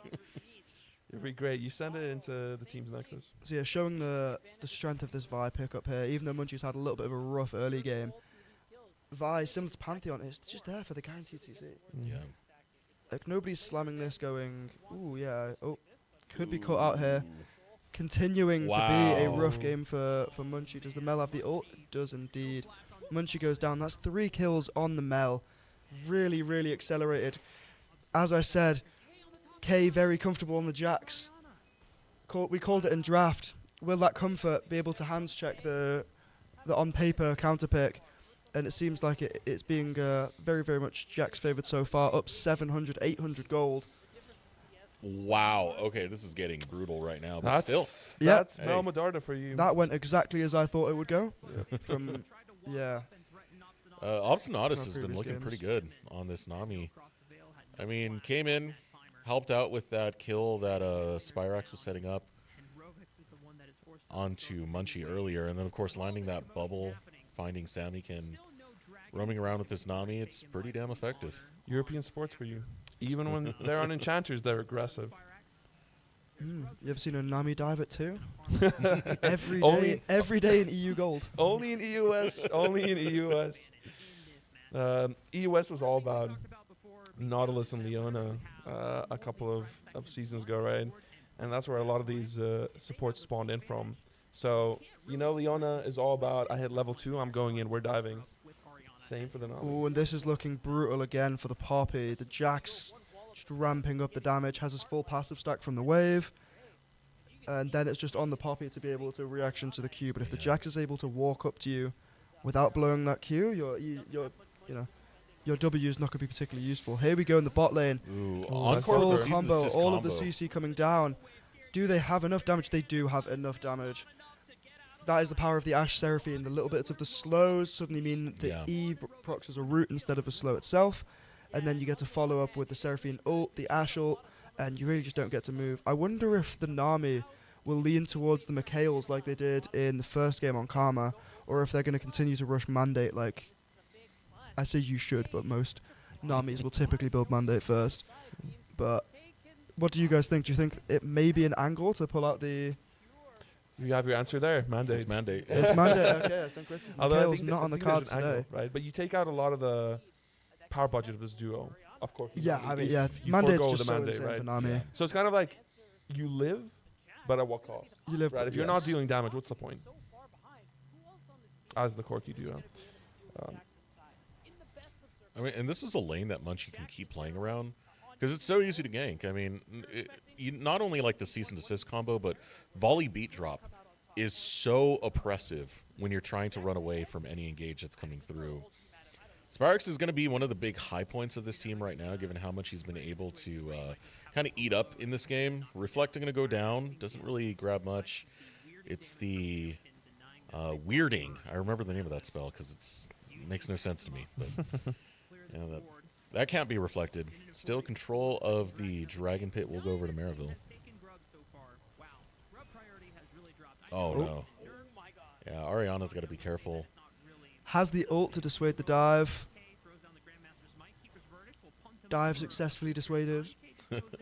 Does get the plate using this season's fun feature of the crystals. And it's just going to be, it's a 1k gold lead to the Jax, just in isolation as well. Oh. I stand corrected, that is a 1.4k gold lead as the Jax proceeds to flash with the Poppy and pick up a solo kill. K really showing up, trying to hunt for an MVP performance. Yeah. Spyrex doing his best to deny the MVP performance and steal it away from himself. Kate heard me talking about Scary Jerry, and he's just trying to prove me wrong on this one. Yeah. I mean, he's masterfully piloted this lane into the Poppy. Yeah, he picked that blind. It's pure comfort, Yeah. and it's really showing why it was comfort, really showing why he felt fine doing that blind. And you might be able to react to the leap strike. You can't react to a flash counter strike. You can't, Like yeah. that's great use coming out from K. I mean, he's on top of it. His Trinity Force is completed right now, so this is a pretty good spike at this point. Oh, we're gonna take another look at that. Why? We don't need to replay this one. It was that easy, man. And that's just pure confidence in the amount of damage that you've got. Not even confidence. He clearly just knows the power budget of this champion, right? Yeah. He knows where the thresholds are. Knows where the damage is. And this is just looking worse and worse. 2 levels down for the top laner. 1.7k gold. Is about to lose the tower. Yuji hovering in the top side, stealing camps, making use of his tops prior. Oh no. Not another one. Yeah, that's not the exchange you go for. You got to be anticipating that. Encore lands onto nothing in the bottom lane. Munchie trying to put his attention down there. They at least push them away from the wave. Sure, you'll lose a few minions, but that's a lot of pressure. That's not top side, and that's where Ariana's just completely getting gapped over here. Blue Water trying to get some pressure back in bot lane in exchange. Really not succeeding in these plays. Burning summoner spells, making little wins, but it's not quite trading back a tower and a solo kill in the top lane. And this Jax is only going to get scarier and scarier. Oh, Yuji's here. It's a simple pop of that ultimate, and Rovex is dead, especially when it was that low. And the resets come through. Has to burn the Vi Flash as well. UG pressing forward, potentially looking for more. Hits the first Q on the Ashe, and that is a lot of damage coming out from the Neferi. The Eclipse proccing on the second Q. Yeah, I forgot how effective Eclipse can be on the Fury. As we see a TP coming down into the bot lane from. What's I that? What's that assume white the circle Poppy. ability in the middle? It's my favorite ability in the game. It's a weird Zillion ult. Actually, this is a prime opportunity to discuss. Did any of you notice Munchie's the logo on Munchie's sweater? I did No, not. what was it? It says Sweden, probably in honor of Sweden qualifying for the World Championship in football instead of Italy. The World Championship What is it called? Like Cup. World Cup. You're fucking Oh, I can't. I'm swear. not British. You're man. European. I tried. I caught myself ish. Anyway, big ups Munchie. Shouting out Sweden. I don't even know if he's done it consciously or not. But What's the you know, opposite of shout out for Italy losing to what was it, Bosnia? Sweden. I believe. No, they lost to Bosnia. Bosnia? They lost to Bosnia yesterday.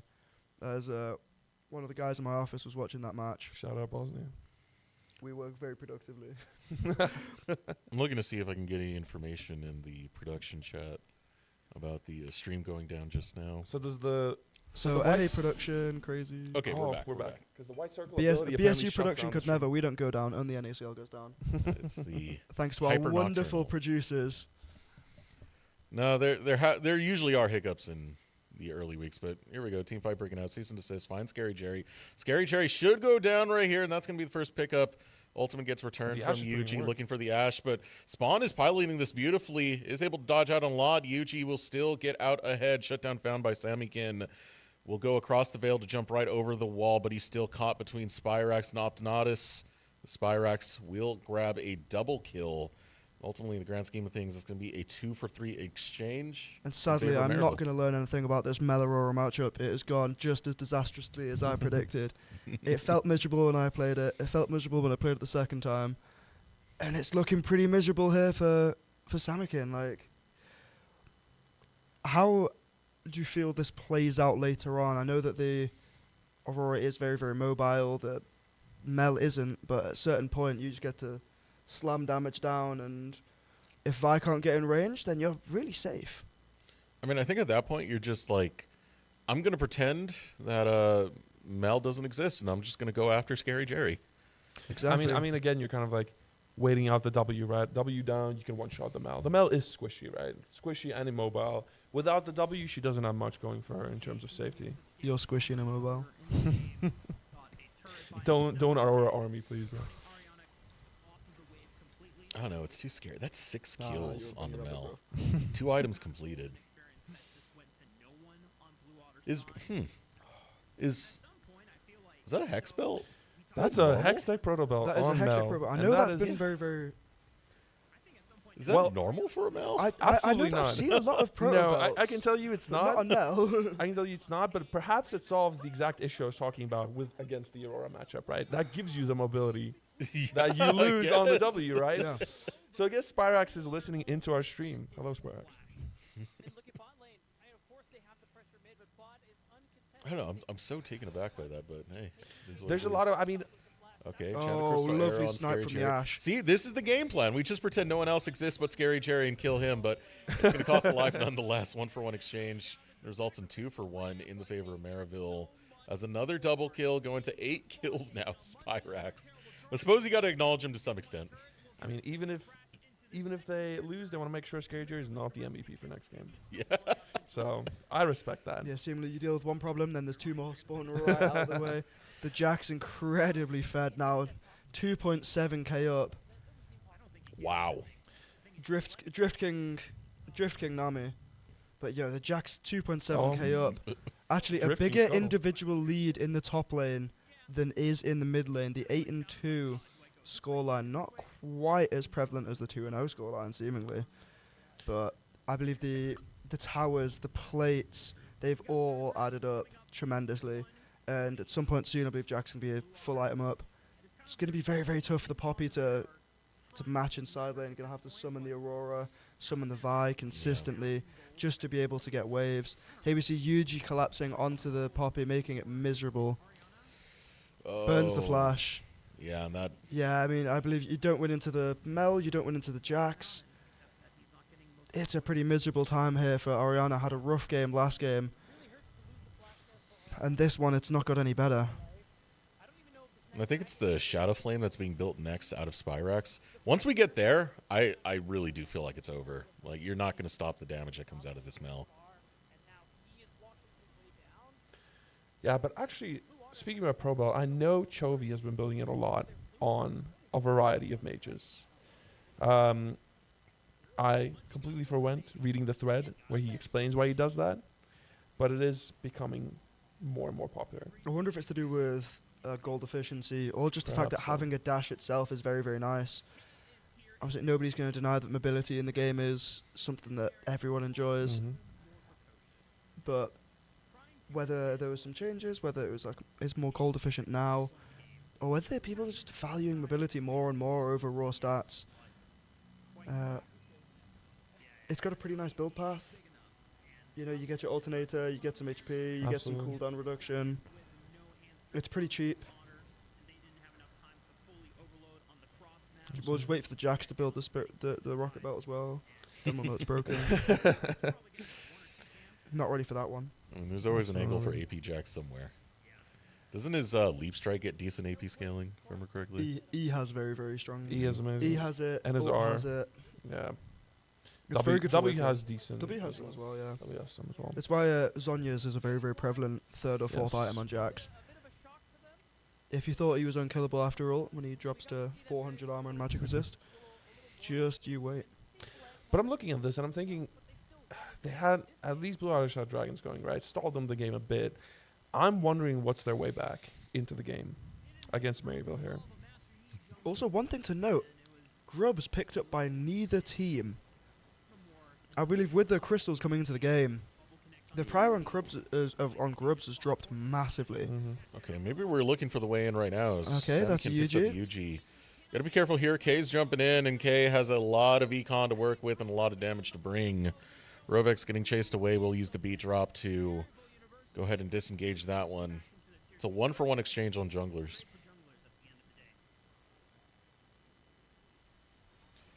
And a lot of these team fights prior were without the Jax. Now you bring in the Jax with this massive 2.5k gold lead, and team fighting becomes infinitely harder for Blue Otters.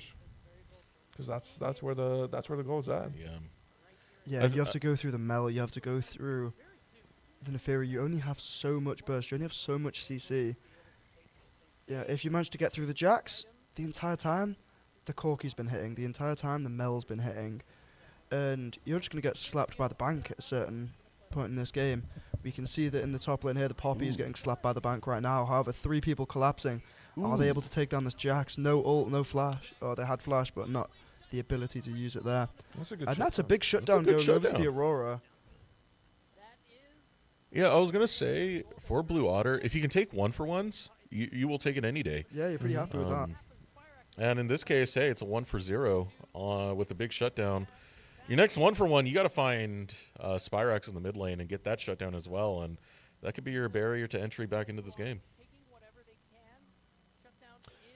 It has to be for Spyrex going down. It has to be on the Vi, right? It's all on the it has Vi. to be Can on they the get Vi through? It's all on the Vi. because she's an artillery mage. She's hitting from 2 screens away. The Mikhail's only up for champ. Nami as well. Mikhail's for Nami, exactly.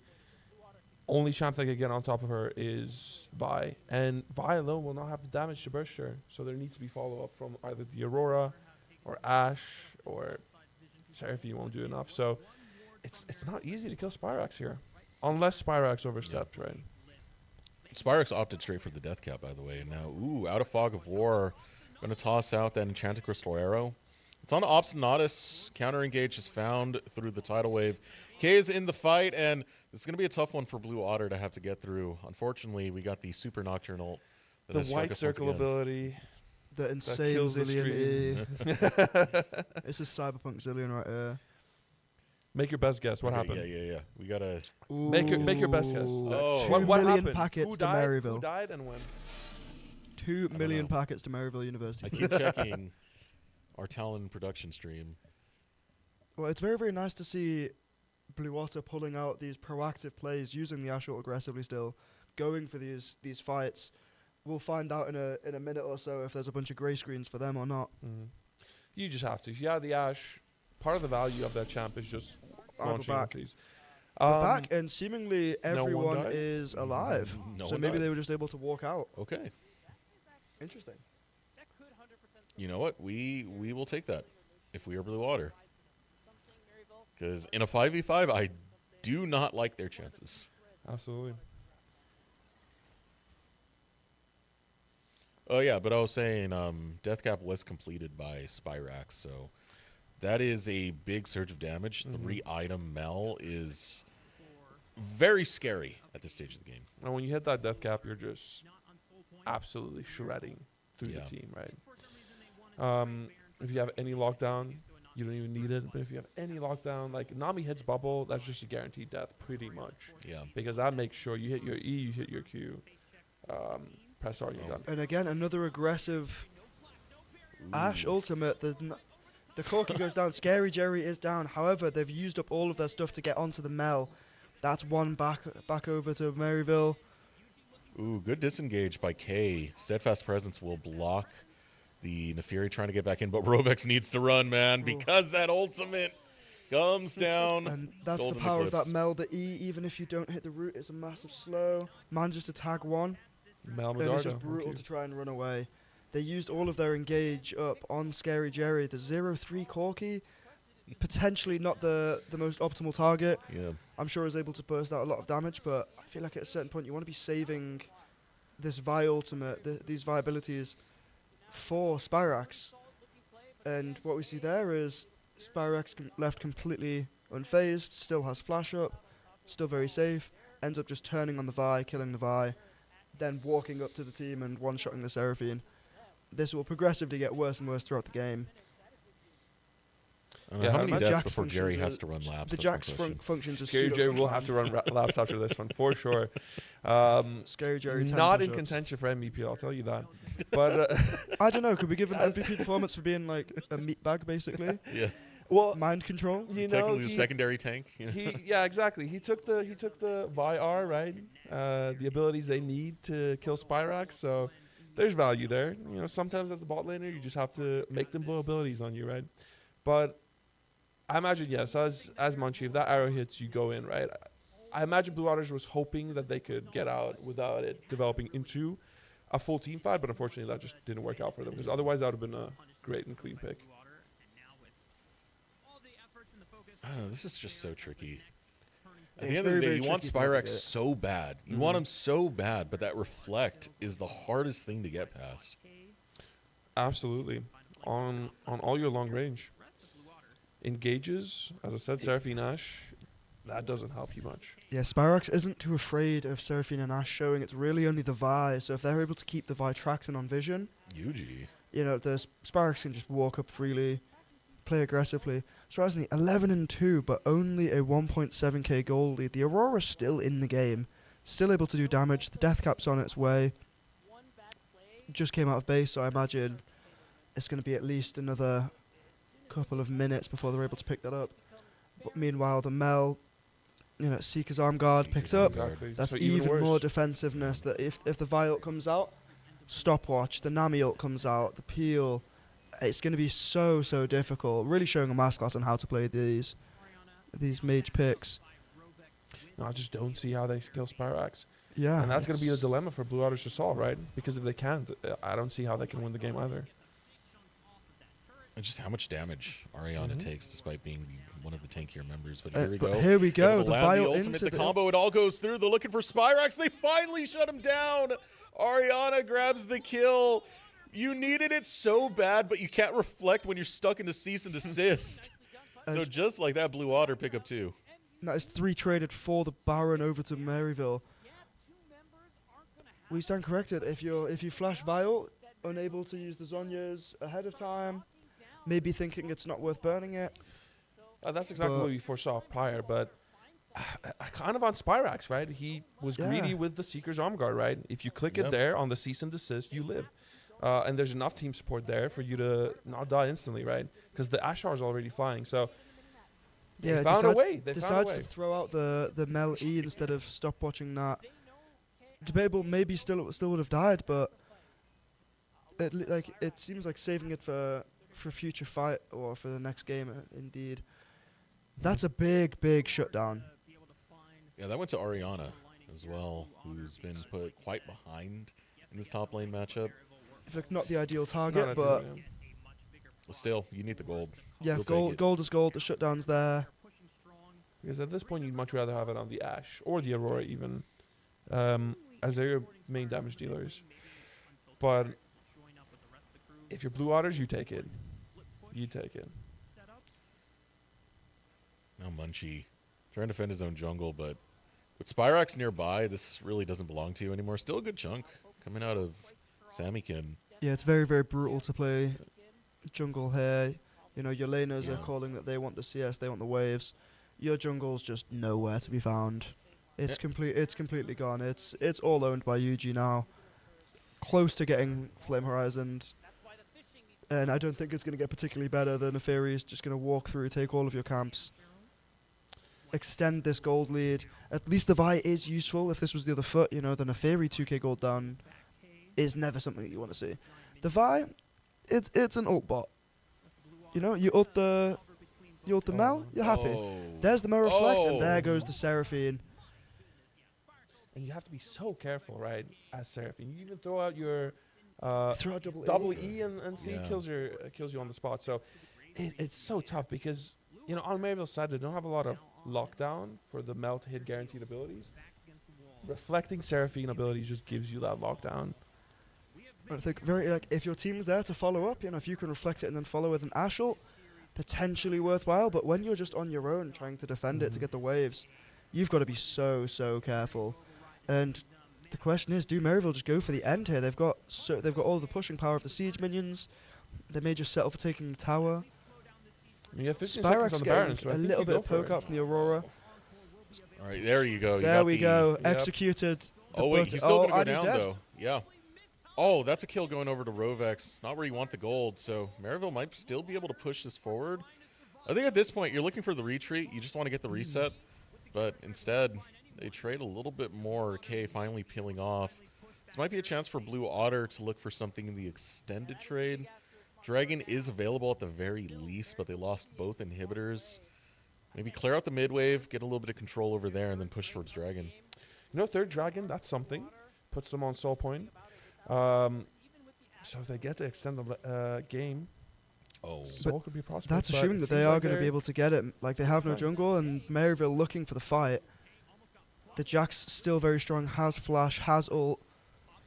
Yeah. Oh, he jumps back in. Yeah, gets Counter-Strike. Oh, it gets blocked out entirely. Spawn will grab the kill onto K. killed. So the two biggest gold leaders in this game are now dead. Spyrax just comes off the respawn. He has teleport, though, so this makes it so hard for Blue Otter. I mean, post lane, Ariana's played this pretty well, actually. He's been using the Poppy effectively. Oh, and yeah, he got cursed. So did Sammykin. As I said, teleport comes in for Spyrax, shows up in the mid lane and just eviscerates Ariana. So now Yuji can play forward. It's all up to Spawn to bring in whatever damage he can, but in the face of Spyrax, it's probably not happening. Same thing with Munchie over there. He gets taken out by Scary Jerry. and Scary Jerry Scary picks up a Jerry's kill. good again. Yeah, this is not good for Spawn. Encore comes out and lands onto absolutely nothing. Another kill for Spyrax as they're chased onto the respawn. And this is looking like a sealed deal. 2-0 for the Ville as they'll take down the final Nexus Tower. Spawn will fight for his life, but unfortunately his base is forfeit, and so is his life at this point. And Maryville will take a 2-0 sweep. Yeah, even when they found picks on Mel, you still have a 3k gold lead Neferi. You have a 3k gold lead Jax. The fight isn't over. That's just starting. Yeah, right? even That's getting the just picks, first thing. even getting the picks on the Mel, they weren't able to convert that into anything meaningful. When they killed the Mel, when it was 11-3, they're trading it. They're still losing the Baron there.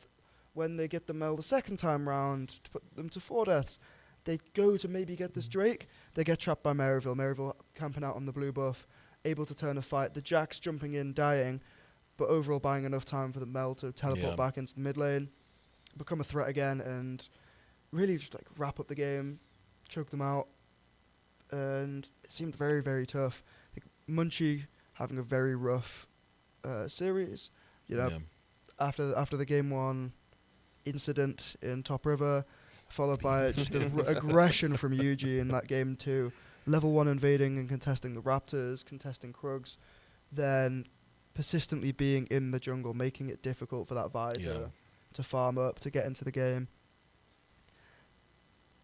It's very easy to look at a lot of people for MVPs for this one. I think any one of the top side has an argument for it. You can see the stat line from the Mel and say solo kill, a lot of damage, incredibly effective. You can look at top lane, 2 solo kills, pushing down that first tower, really creating a lot of side lane pressure, and then coming and joining, frontlining a lot of these fights, did a very important job. Yeah. I think leaning towards K for me over Spyrax. Spyrax did have those moments where it felt he got a little bit greedy, he got a bit overconfident, and if the game was closer, could have really cost them. At a certain point, you kind of look at the Mel and go, oh, okay, that's a lot of damage. If we're talking MVP on the series, then I would say K. I think K is taking it. Spyrax had a rough first game as well. MVP for the series, I'd go for K. For the second game, what were you guys thinking? The Mel, it's kind of hard to look past. Or are you guys gonna stare past the scoreboard? I'll look past some of the mistakes because the lead generated from Spyrax in the mid lane was just overwhelming to the point where the pick itself was already pretty punishing to have to play into, but to get that type of lead so early on to the point where, hey, even in the tail end of that last fight, you just teleport in and delete Ariana. Like, I got to give it to Spyrax for that. I think it's Spyrax too, because it's easy to think about K, kind of the flash, Counter-Strike, kill solo top lane, right? But it's not like Spyrax wasn't solo killing the Aurora in the mid lane as well, right? So I think the lead was self-generated on top of that as well. Obviously, it was for K as well. But I think to have a mid laner that is so far ahead just opens the map for everyone. For UG to be topside. How many times was UG topside due to having this mid prio to be able to spill over for topside to be able to play so aggressively into the Poppy as well? Yeah. So I think as a catalyst, kind of not even just scoreboard, but just kind of raw impact, I have to say Spyrax. Even in addition to, like, it was very clear that teamfight focus was we must kill Spyrax, right? Yeah. The kind of pressure that the Mel was generating, even if they fumbled the Seeker's arm guard at one point, died another, right? I think the kind of pressure they had to generate, the abilities that they absorbed, it is Spyrax for me. Well, there we have it. We've got Series MVP for K and Game 2 MVP for Spyrax. Yeah. A pretty dominant performance shown from Maryville. Game 1 looked close at the 25-minute mark when the year 2 kills. Game 2, a little bit less so. It was very, very much one-sided.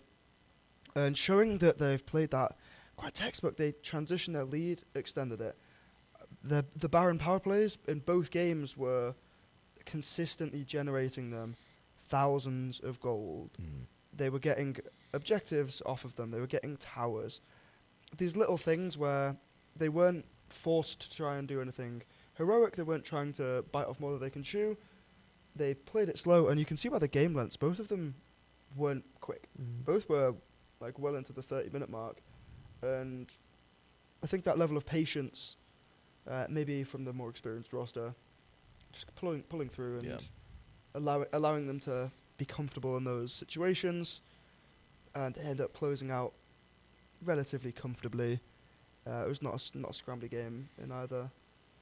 I feel like pretty cool, calm, collected by Exactly, Maryville, right? And I think that paid dividend in game number 1, where they were behind off of a very scrappy start of the game. And they kept their cool. They kept their side lane. They played through their side lane pressure. And ultimately, it's that kind of cool, calm, collectedness where they waited for an error to be forced, right? Yeah, they were happy. They were happy to concede. Exactly. They conceded things like the Rift Herald. They conceded Drakes where they didn't feel like there was the need to flip it. They didn't feel like they had the need to fight it. They decided, you know what, we're going to pick our battles and fight on our own terms. And I think that's a important message that everyone can take away from it. If the fight looks bad on paper, the fight looks bad in your head, and you're going, okay, this isn't our win con. Maybe we don't fight that. And Maryville shown us exactly why you do so, because there are other opportunities where you can execute on your own win cons and play to your win conditions. Just clean 2-0. I'm curious to see what the broadcast thinks is their MVP, Mm-hmm. because I still think it's K nonetheless. It's unfortunate for. Oh, we do got the interview. Okay, it Which had to I have been imagine K. is K, yeah. So Mm, I do I want to see listen right. into the You guys see interview me? to see what's being said I had here. no clue that. Yeah, we can see. Yeah. If I Hello? can We adjust this Hello? well enough. Hello. There we go. Everyone. So, yeah, we talk about it. I mean, not we, but like I pointed out, like Monchi is a friend of mine. So I remember yesterday saying to my teams, hey, in this Enchanter Okay, I meta, might not be able to listen. that guy might play you. Because my battery just 100%. died. I told him that might happen like second game, maybe third game if it's happened. But yeah. So how many of these players are I was pretty imports? confident that he was gonna pull up the G at some point. K's an because of the import. meta I that think there is not much Eugene's CC technically an to it. import. So He's Um, EU registered. and it's one resident. of his like yeah, pocket K picks, is like, from LATAM. his From where? signature Latin shot. So, America. yeah, we weren't like Um, really worried. Wow, about so much Obstinatus. American talent being Like, shown here in comes Yeah, this right. game. They picked Obstinatus is Portugal, That shit is useless. and that leaves just Spyrax and Scary Jerry Yeah. as NA. Sadly, we gave him kills, so Let me he go swap my wasn't battery while useless. this interview goes on. But there we anything were else after worried this, or? because even though he was That's it. quiet, they never had a situation to pull off a proper fight because they didn't have push on mid, they didn't have push on the silence. So everything they should be trying to do, we should be fair first in those scenarios. Yes, they they get want to gaming fight both, we facility. should better wait. We They get a should gaming already be facility, waiting wonder for if them in they've the got a bush, running things track, like they that. might be able to run. Yeah. Scary Jerry's gonna be doing So laps, really it just man. came Scary down to Jerry you on guys laps. saying, okay, look, it's still Master Yi guys. You learned we a know lot how on to that play Aurora against Mel this matchup, no? champion. Oh, We yeah, should man. be, like, it's just understanding. That I cannot the say on win stream, you know? conditions Like, and Did you not learn really that you should just ban Mel? about how the early game no, Garen's All right, still. it's good stuff.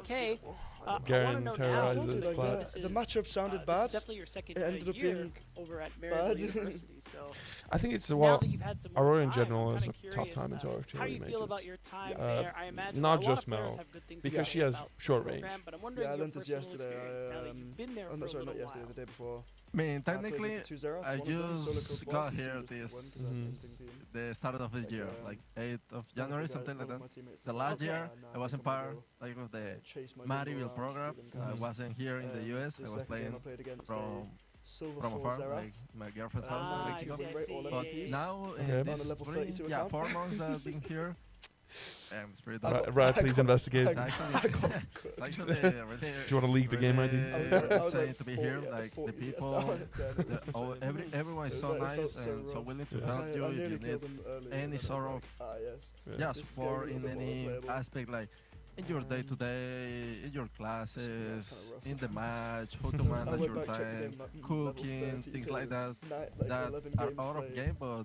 they influence your time to put Interesting. more Yes, I time think this into guy might be grinding silver. and practicing. Interesting. In even Yes, I assignments, think they he's gonna are, have a really yeah, tough time everyone is getting out of platinum now. so nice, and the program, the people that runs the program, make sure and permanently checks like every week, every 2 weeks, if we need something, if everything is going well, if yeah. The Maryville tech glaze is support crazy right part now. two, they make sure that every Wow. PC is. Holy, can yeah, they glaze themselves a up to good date, degree? But yeah, it's amazing. Degree- like, it's degree a in world of glazing or difference I remember when I Here, talked to Working him. glass? I talked to him back in compared to any other team spring that I've of been last part year, of.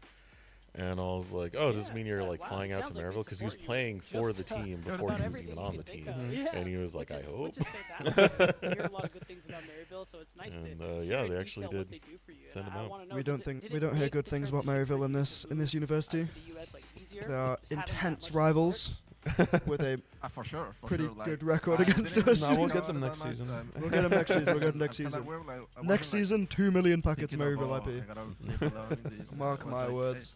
Hey, be it.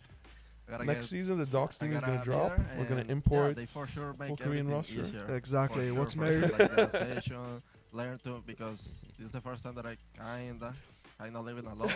So the adaptation was really simple. Sorry, I Thanks leaked to our them. plans. My bad. Sorry. Full Chinese roster. Awesome. My bad. That's amazing to hear it. I forgot that we speak Again, we speak congratulations Mandarin on the in win, this Kay, but household. Before I let you go, I want to ask, do you have any shout-outs? Is there anything you I want to have say no idea what before we just got close said. out? Oh, shout out to my team, Yeah. the freaking goats. Always delivering. Always put in good situation on the Laps map to right play. there. If I stop inting, we should be able to use 2-0 every team. And shout out to my family, a mi papá, a mi mamá. Hola, padre, hola, madre. Los quiero mucho. A mi hermano, to my brother, my family, my dad. And shout out to my girlfriend, Kovdene, that she's always in the chat, supporting, giving good vibes. Even though I might be on mega inting sometimes, Yeah, I she thought is no still e-dating. supporting, backing me up. I So thought no love you. e-dating. What's happening here? No, you And I did love her. crazy. And yeah, I Big think rumors that's it. from Maryville Maybe University. a friend of mine back in Colombia seeing this. Hey, todo bien. Yeah. And yeah, that's all. All You right, heard it so- here first. Pull out the e-dating buff. Win games. yeah, Any Lulus out there? yeah. I knew he was from Latin America. I forgot it was Colombia because I remember when I did interview him, I did speak a little bit Spanish with him. But yeah, I mean, pretty cool. It's he is a pretty like the shoes that he's feeling. You have to keep in mind is Zamudo's shoes. So he had a lot of expectations kind of put onto his shoulders when he joined Maryville University, and I don't think he's lived up to the same status as Zamudo has because Zamudo's insane, man. It's like it's an absolute crime that he's not playing any tier 1 level as it is at the moment. But I do think he's slowly starting to reach that level. I talked with Niles before a little bit about him, and he's like, yeah, it's not Zamudo, but I do see the potential there, and as long as we keep working with him, hey, you'll get better. Absolutely. He'll get put through the Maryville program, run Yeah. some laps, I'm sure. Run some laps. I'm sure after running 20 laps or something, he'll get the motivation to grind so that he doesn't have to Yeah, play for rise that and org grind anymore. mindset. And then he can no more laps. Yeah, he gets the grind. He gets picked up, and then he gets a degree. Yeah, but or hey, something. your guys' don't first know what you day get of at Maryville. being part of NACL, at least on the Costream angle. But how you feeling about it? Hmm. How'd you like the shenanigans that we had? It's good. I mean, the constant UG pressure, the Master Yi. I mean, first day so far, there's been plenty of surprises already. Yeah. I'm still trying to figure out what happens levels 1 to 3. As I said, from UG's POV, but yeah, I mean, I enjoyed it. They were enjoyable Unspeakable games. things that you can't say on the cast happened level 1 to 3. And I don't think it's like an indication of where Blue Otter sit just yet. Because they showed, hey, early on they were able to dominate game number 1. Game number 2, they even had moments where they figured out how to pick out Spyrax. So I think there's a lot more to be said from Blue Otter and some of these like crazier strats they like to go for. But yeah, you'll see tomorrow's schedule. We'll be covering that Winthrop University versus Apex Mission Impossible. Ernest, I believe you'll be there Yes, for that. Yeah, that'll so be me. that'll be Another rival school. Are we gonna be casting over? Yeah, we had a really close game with them this semester. I believe we went 45 minutes across 2 games. Very, very close. Yeah, I will say expectations for that game. I'm gonna put it out there. It's Winthrop 2-0. Apex Mission Impossible. I talked to Ernest about this. 3 rookies, and the only players you have with experience are on their sophomore years. So 2 years of experience throughout all of NACL, and you're going against Winthrop University. Like that's a tough cookie. Maybe You never know. no. Who knows? Who knows? Maybe could they burn the index into cookie. their strengths. Maybe no Master Yi jungle. Maybe we get Yasuo support. Maybe with Jan at top lane. You know, Yes, you can always flip something in your Get favor. Barden Right? It's in never there. guaranteed. All right, so that's gonna do you it go. for the co-stream. I want to thank you guys for joining. This is Sam. This is Ernest. They play for Boise State's League of Legends squad. Division 1 League of Legends squad. Yeah, as we know, we are the importers of international superstar talent. Yep. And yeah, thank you guys for joining us, and we'll see you tomorrow. We'll be catching that Apex Mission Impossible versus Winthrop game. See you then.